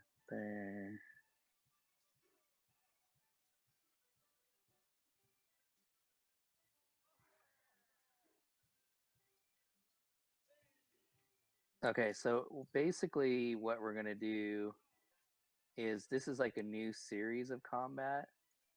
So why don't you guys all re-roll your initiative?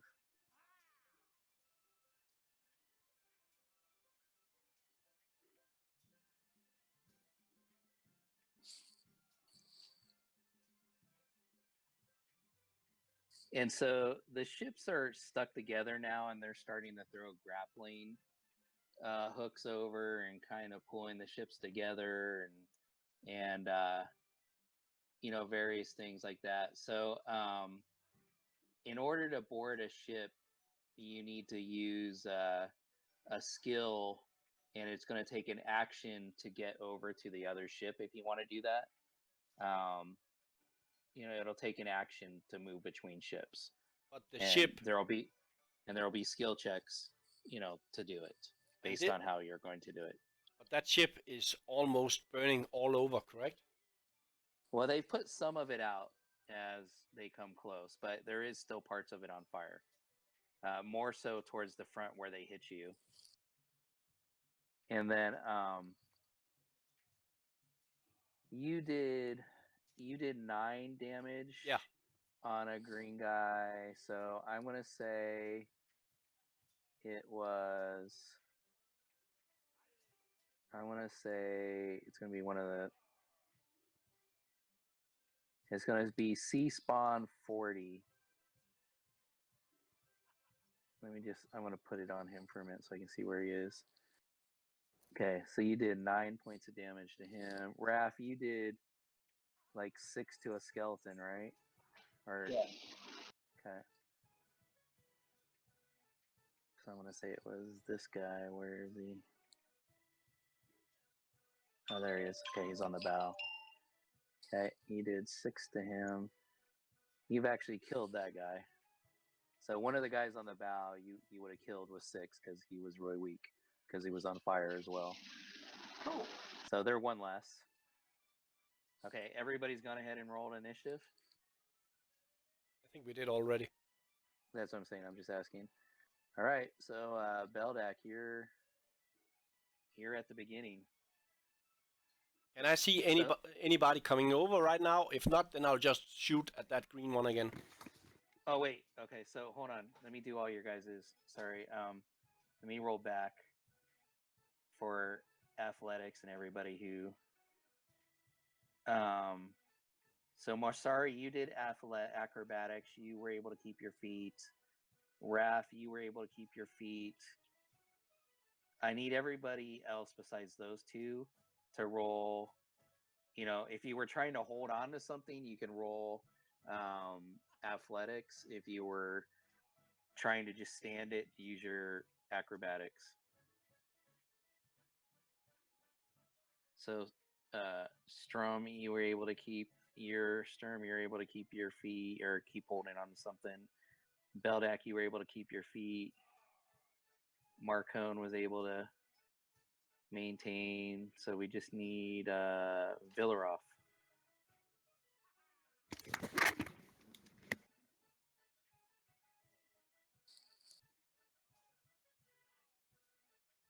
So athletics if you're holding on to something, acrobatics if you're just trying to keep your feet. Are you there, Villarov? Mm-hmm. Okay, roll one of those, Oh, please. sorry. I was spaced out a bit.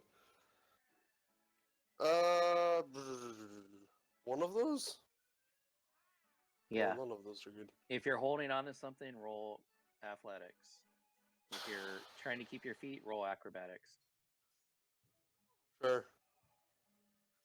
Okay, so you're all able to keep your feet in the collision. And so we start now with you, Beldak. So you guys have just collided. Your ship's rocking. Their ship's rocking. Nobody's actually started to make their board yet. Okay. Can I see any skeletons? The green one I hit before? The green one you hit before. Oh, I'm sorry. I didn't share the other map with you. Sorry, you guys. Here's the other ship. Oh. Then it'll be easier to target something. Yeah. Yeah. I hope so, at least, because I don't know if you can target from. Target them on the combat tracker. Target, Okay. Yeah. Okay. hover over them and then Yeah. target them on the combat tracker. Yeah.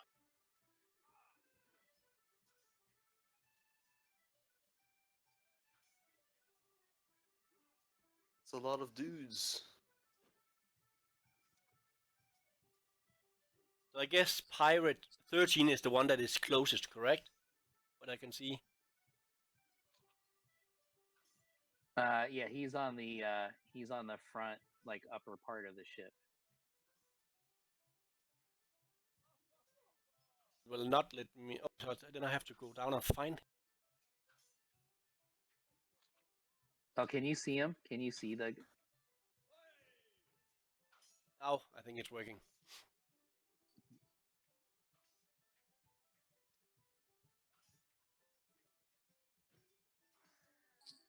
And miss.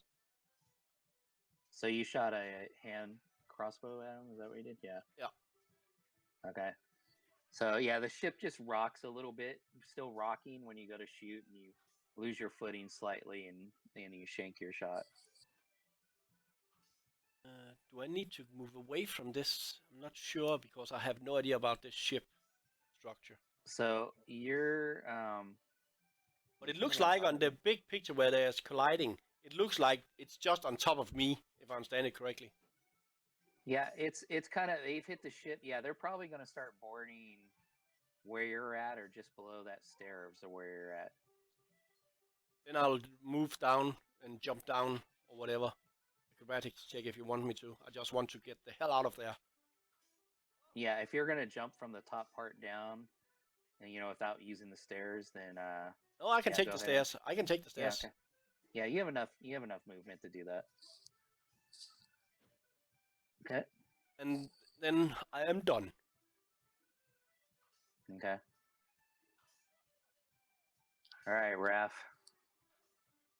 You can see they're preparing the board. Yeah, this is, I think, too much for either mine or Bella's computers to handle. Is it? Boo.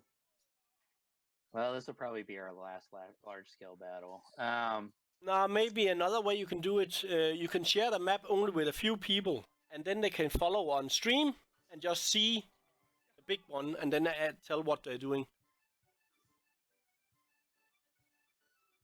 Yeah, let me. Maybe think about like something like that for next time. Yeah, wait, hold on for a minute. So did you crash, Kurt? Is that what you're saying? Things are just really, really slow to load and move around. So I can make this work. It's just going to take a second so that I can figure out where everything is. Okay. All right. So why don't we, when you're ready, let me know and we'll come back to you. Okay. Just so we can kind of keep moving forward a little bit. Marcone.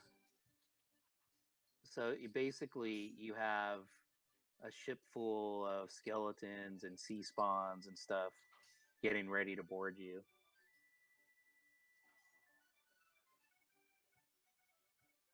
Marcone. I forgot you can't hear me. 1 second. Boom. All right, Yes. so now you can hear me. Pirate music's starting to get on my nerves. Oh man. But that was the best. Well, Please if you guys don't really stop like the it, I can music. keep it on. It's just starting to get on my nerves. All Let me right, see if I can so find a different level of it. Keep it which ship is which? Where am I? The blue one, the blue background, that's our ship. The yellow is the Okay. enemy. Is the enemy? Yeah, the yellow one, Alright, the yellow background. I'm casting Call Lightning, so it basically covers all their ship. What's the radius of it, or 60 how's feet. Call Lightning? Creates a 10-foot sphere. And since the ships are entangled, it really doesn't matter what I do. So it creates a 10 foot tall, 60-foot radius cylinder. Okay. And I can create and I can choose a spot to call down lightning within that. Okay. So and then And it's save based. Yes. If you look at the stream, you can see also the both ships colliding now. Okay. So Wolf Queen, let me do this. All right. It'll be easier if I do it. Okay. So Sorry. All right. going So to- basically, a storm cloud appears in the shape of a cylinder that is 10 foot tall with a 60-foot radius. Centered on a point you can see 100 feet directly above you. The spell fails if you can't see a point of air where the cloud would appear. When you cast a spell, choose a point you can see within range, which is anything within 120 feet.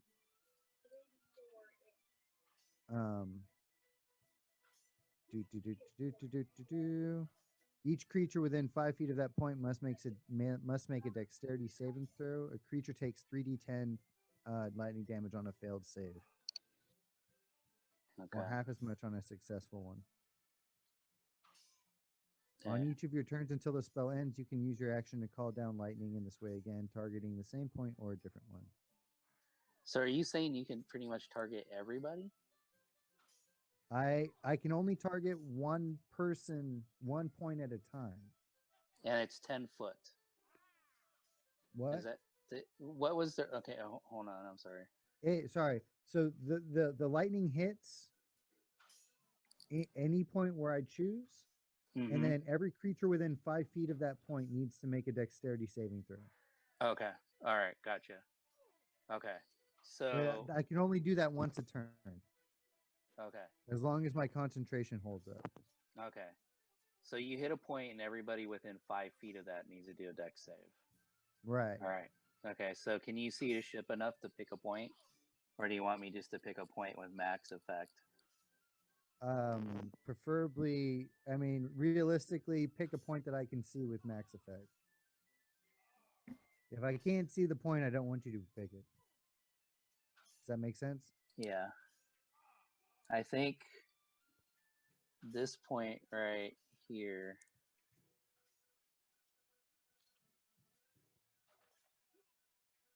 would get 3 people. And I think that's probably the best combination. Like that square. Okay. So I don't know if I have this spell. The spell should already be it should be on my list. 2 seconds. So I think if you target those 3 people and force the deck, you should be able to force the deck save, I believe. Okay. What level spell is it? Call lightning. It's level 3. Okay. Let's target the 3 of them. Why is it not letting me fucking target? Okay, who's this? Okay, so hey, Wolf Queen. So since you got control of the character, target those 3 people around that arrow. Yeah, I'm already on it. Captain. Oh, I don't see. And skeleton 2 and skeleton 26.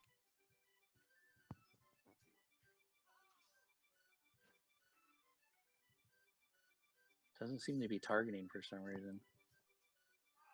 Oh, just 2 seconds. I need Oh, to there you go. scroll down also and find them on the list. Okay. Oh, I forgot the numbers. 26 and 2. Oh, here, hold on. Let me try again. And Oh, wait, I got him. There we go. No, it's not letting me target 2. Go ahead and target 2. I guess I can't do it.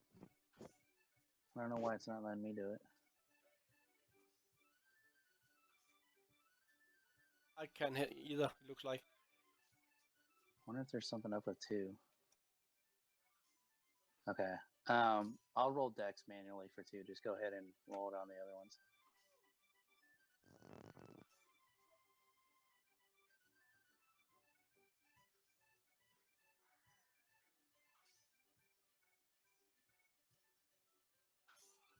I just click cast, correct? That's it. And then Yeah, if I yeah. hit, good.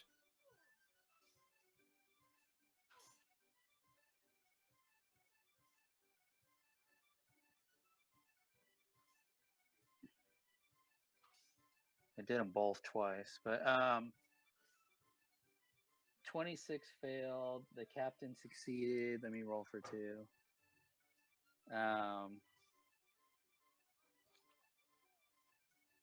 he fails 2. Okay, so the 2 skeletons failed. The captain succeeded. Okay, I'm going to use my channel divinity, Destructive Wrath.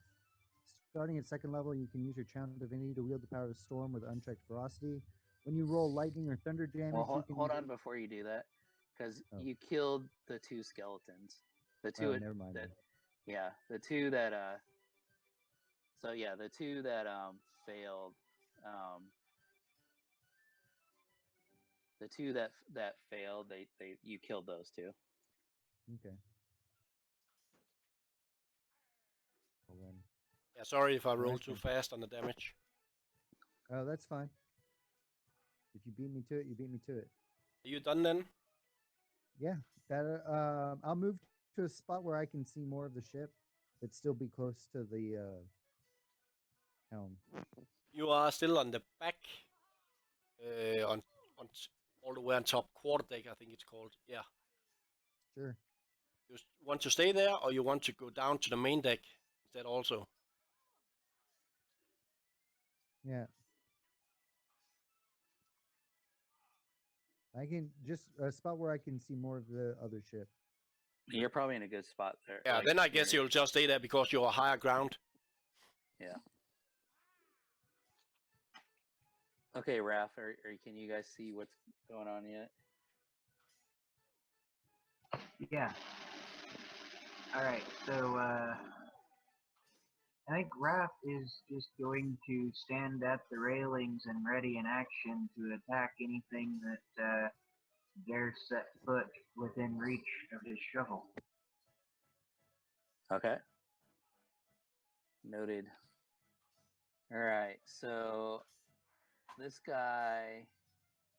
So as they kind of the ship, they hit you with your ram, and the ship starts like swinging around with crews grappling together, and eventually within this and next turn they'll be side by side parallel, and you guys can just kind of roll a skill check to move over, and it'll be natural movement next turn.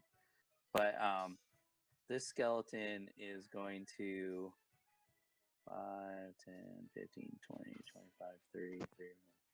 He's going to use his run action and come up towards the front there. And Villaroff, it's your turn. Now, can I see the main deck reasonably well? Where are you? Yes.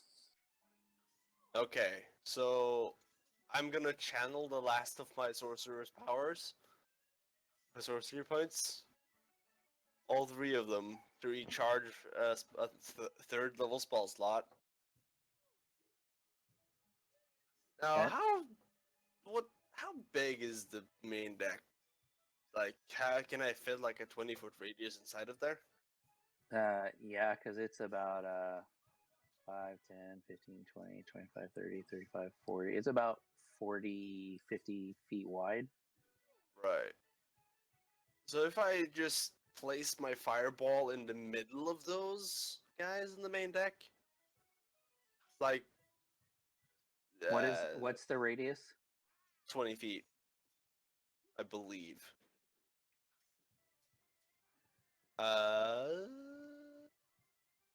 Yes, that.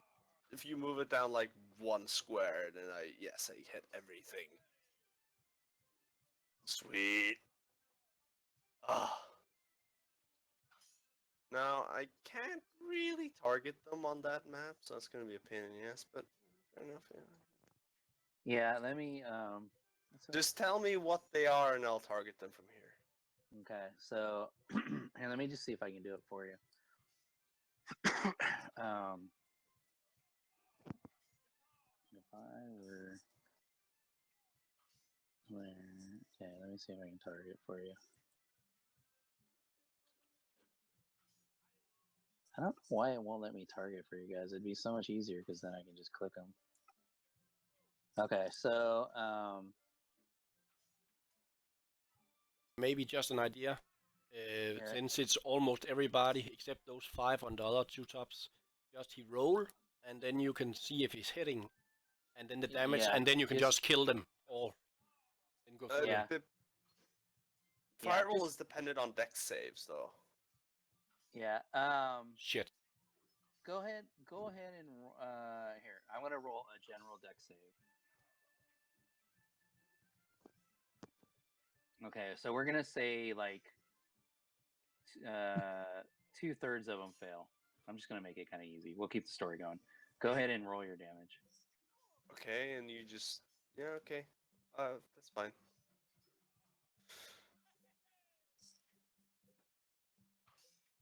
Okay, so let me see. Damn, that's pretty hefty.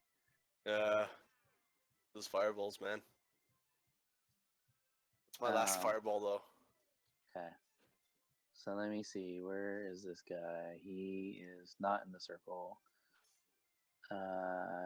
He is in the circle. You easily would have torched that guy. So there's one.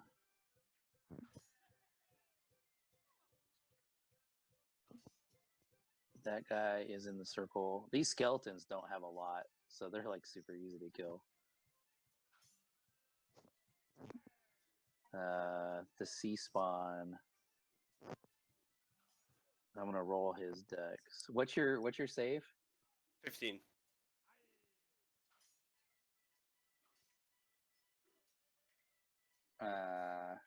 He would have made it. So he takes half damage if he succeeds. Yeah, I believe Okay. so. So he's taken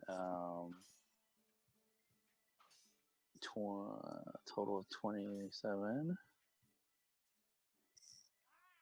And that skeleton, where is he? He is outside of it. He is outside of it. He is outside of it.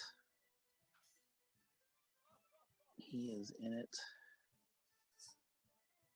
And his dex save, he fails, so he takes the full 32. You wounded him quite grievously. This guy, he is in it. I see his dex save.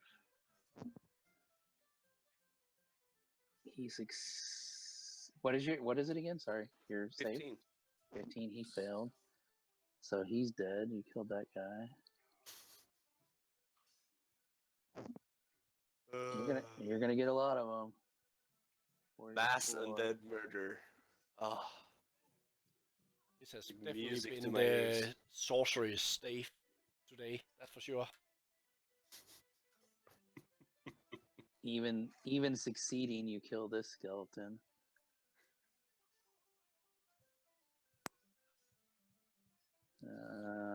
This guy's saved. Damn, he hit a lot of them. yeah. His save, he succeeds, so he takes 16.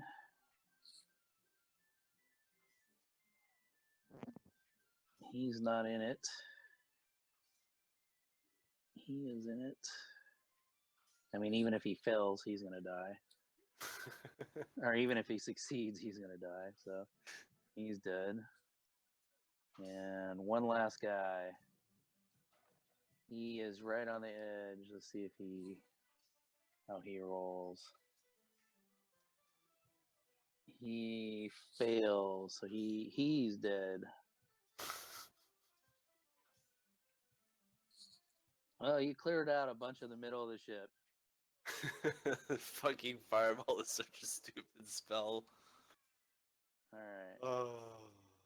let me go back up to you. All right. Right.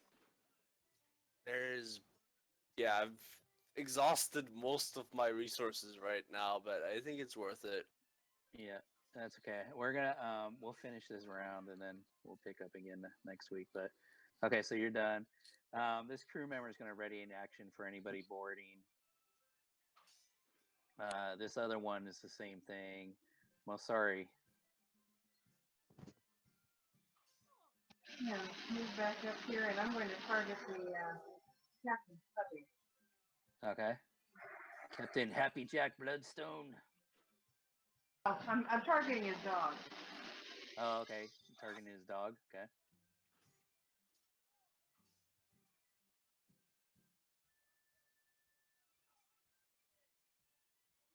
And you're able to hit it.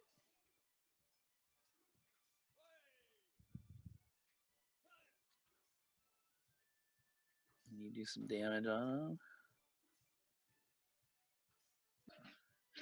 Round two.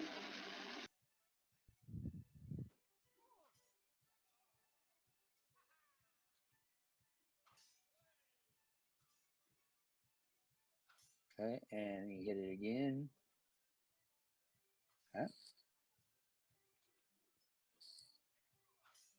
And you can hear it yelp a little bit. And Okay.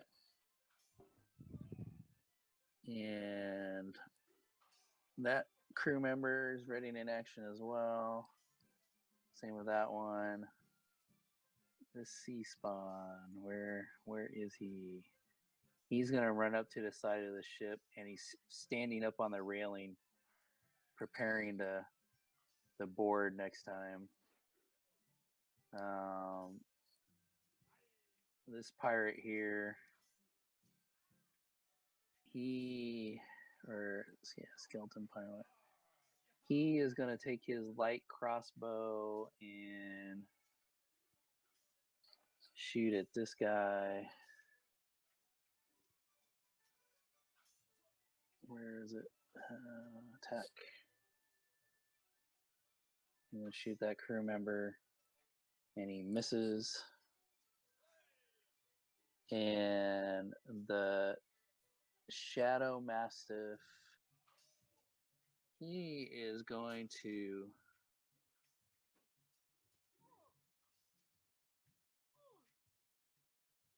okay, I need all of you guys to give me a wisdom saving throw. I refuse. As he howls out a terrifying howl. Oh boy.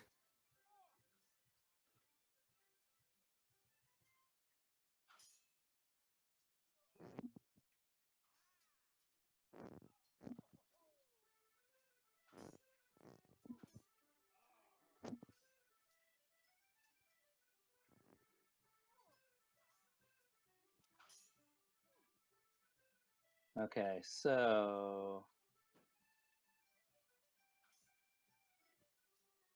hey Reese, are you there? Yep. Okay, I'm gonna write. So I need your roll. So effects. Okay, Villaroff, you are frightened for 1 minute.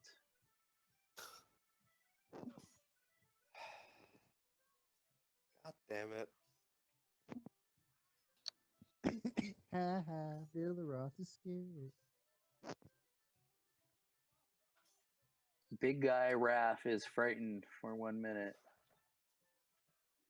And Strom is frightened for 1 minute. Sturm. I love this.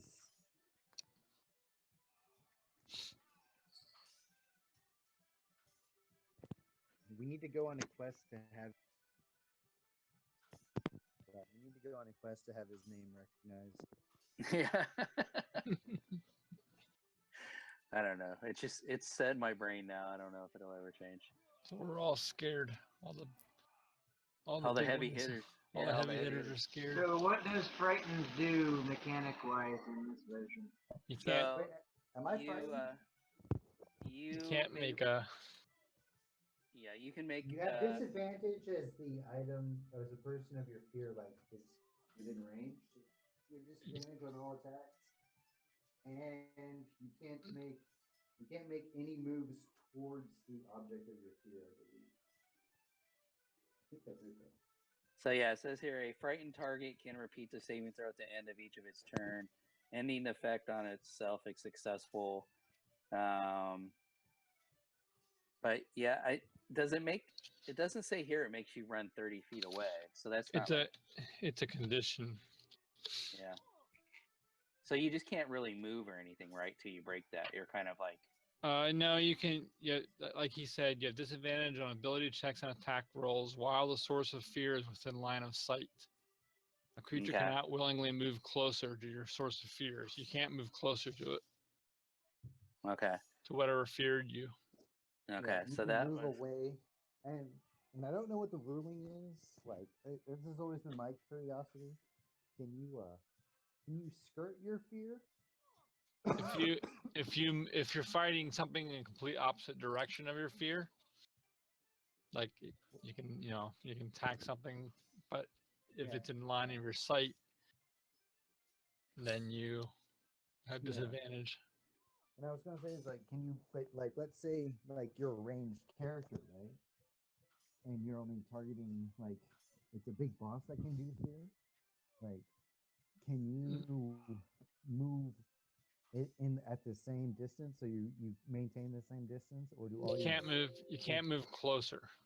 So as long as you're not moving closer, and then every instance of what causes it is always different. Like he just said, in this particular instance, at the end of every round, we're allowed to make another save. Mm-hmm. Okay, I was just curious.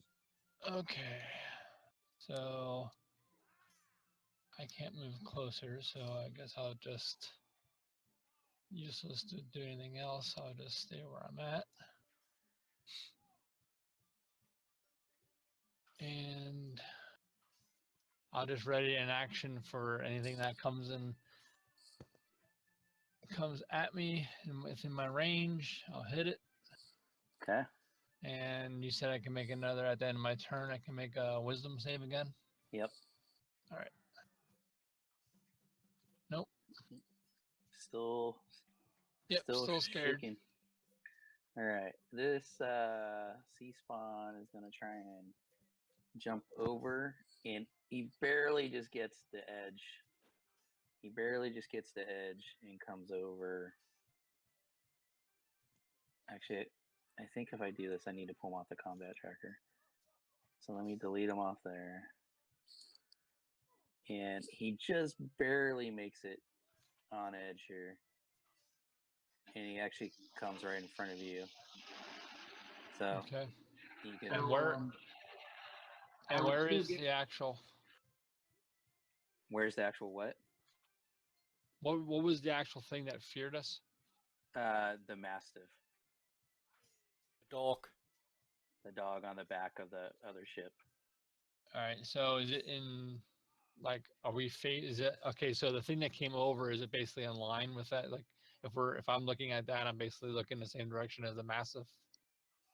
Yeah, because the massive, would be like you would be if it's not like it's like at an oblique angle to you, like at about a 45-degree angle to the right.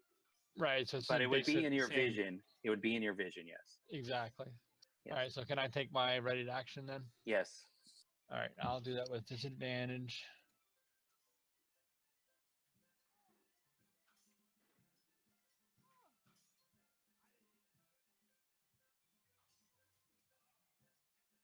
And it's a hit.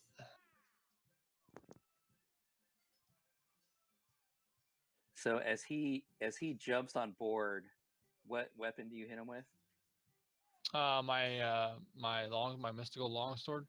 Okay. So so as you hit him, you just hit like square right in the torso. You nail him with your sword, and he as he's jumping forward, you kind of like almost baseball bat him and slash him, and he falls back into the water, dead. All right.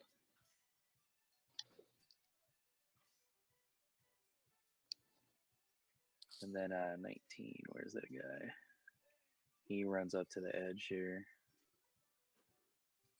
Okay. Happy Jack. What does Happy Jack do today?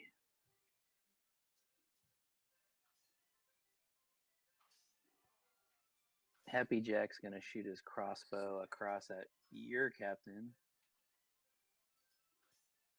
And he hits Captain Treza with his hand crossbow. And she takes one in the arm. This guy's getting ready to repel. All right, so this is the top of the round. What we'll do is we'll pick up here next week. And it probably won't take you guys long to clean this up next week. But we'll call it a night there. All right, sounds good. Thanks for the game. Yeah, so hey, just Sounds a little bit of feedback from you guys before we go. Because things always seem cool in your mind, like when you're putting it together. Okay, It can is I? kind of- I stopped the recording now. Correct. Stream. Yeah, that's fine. Yeah. Okay.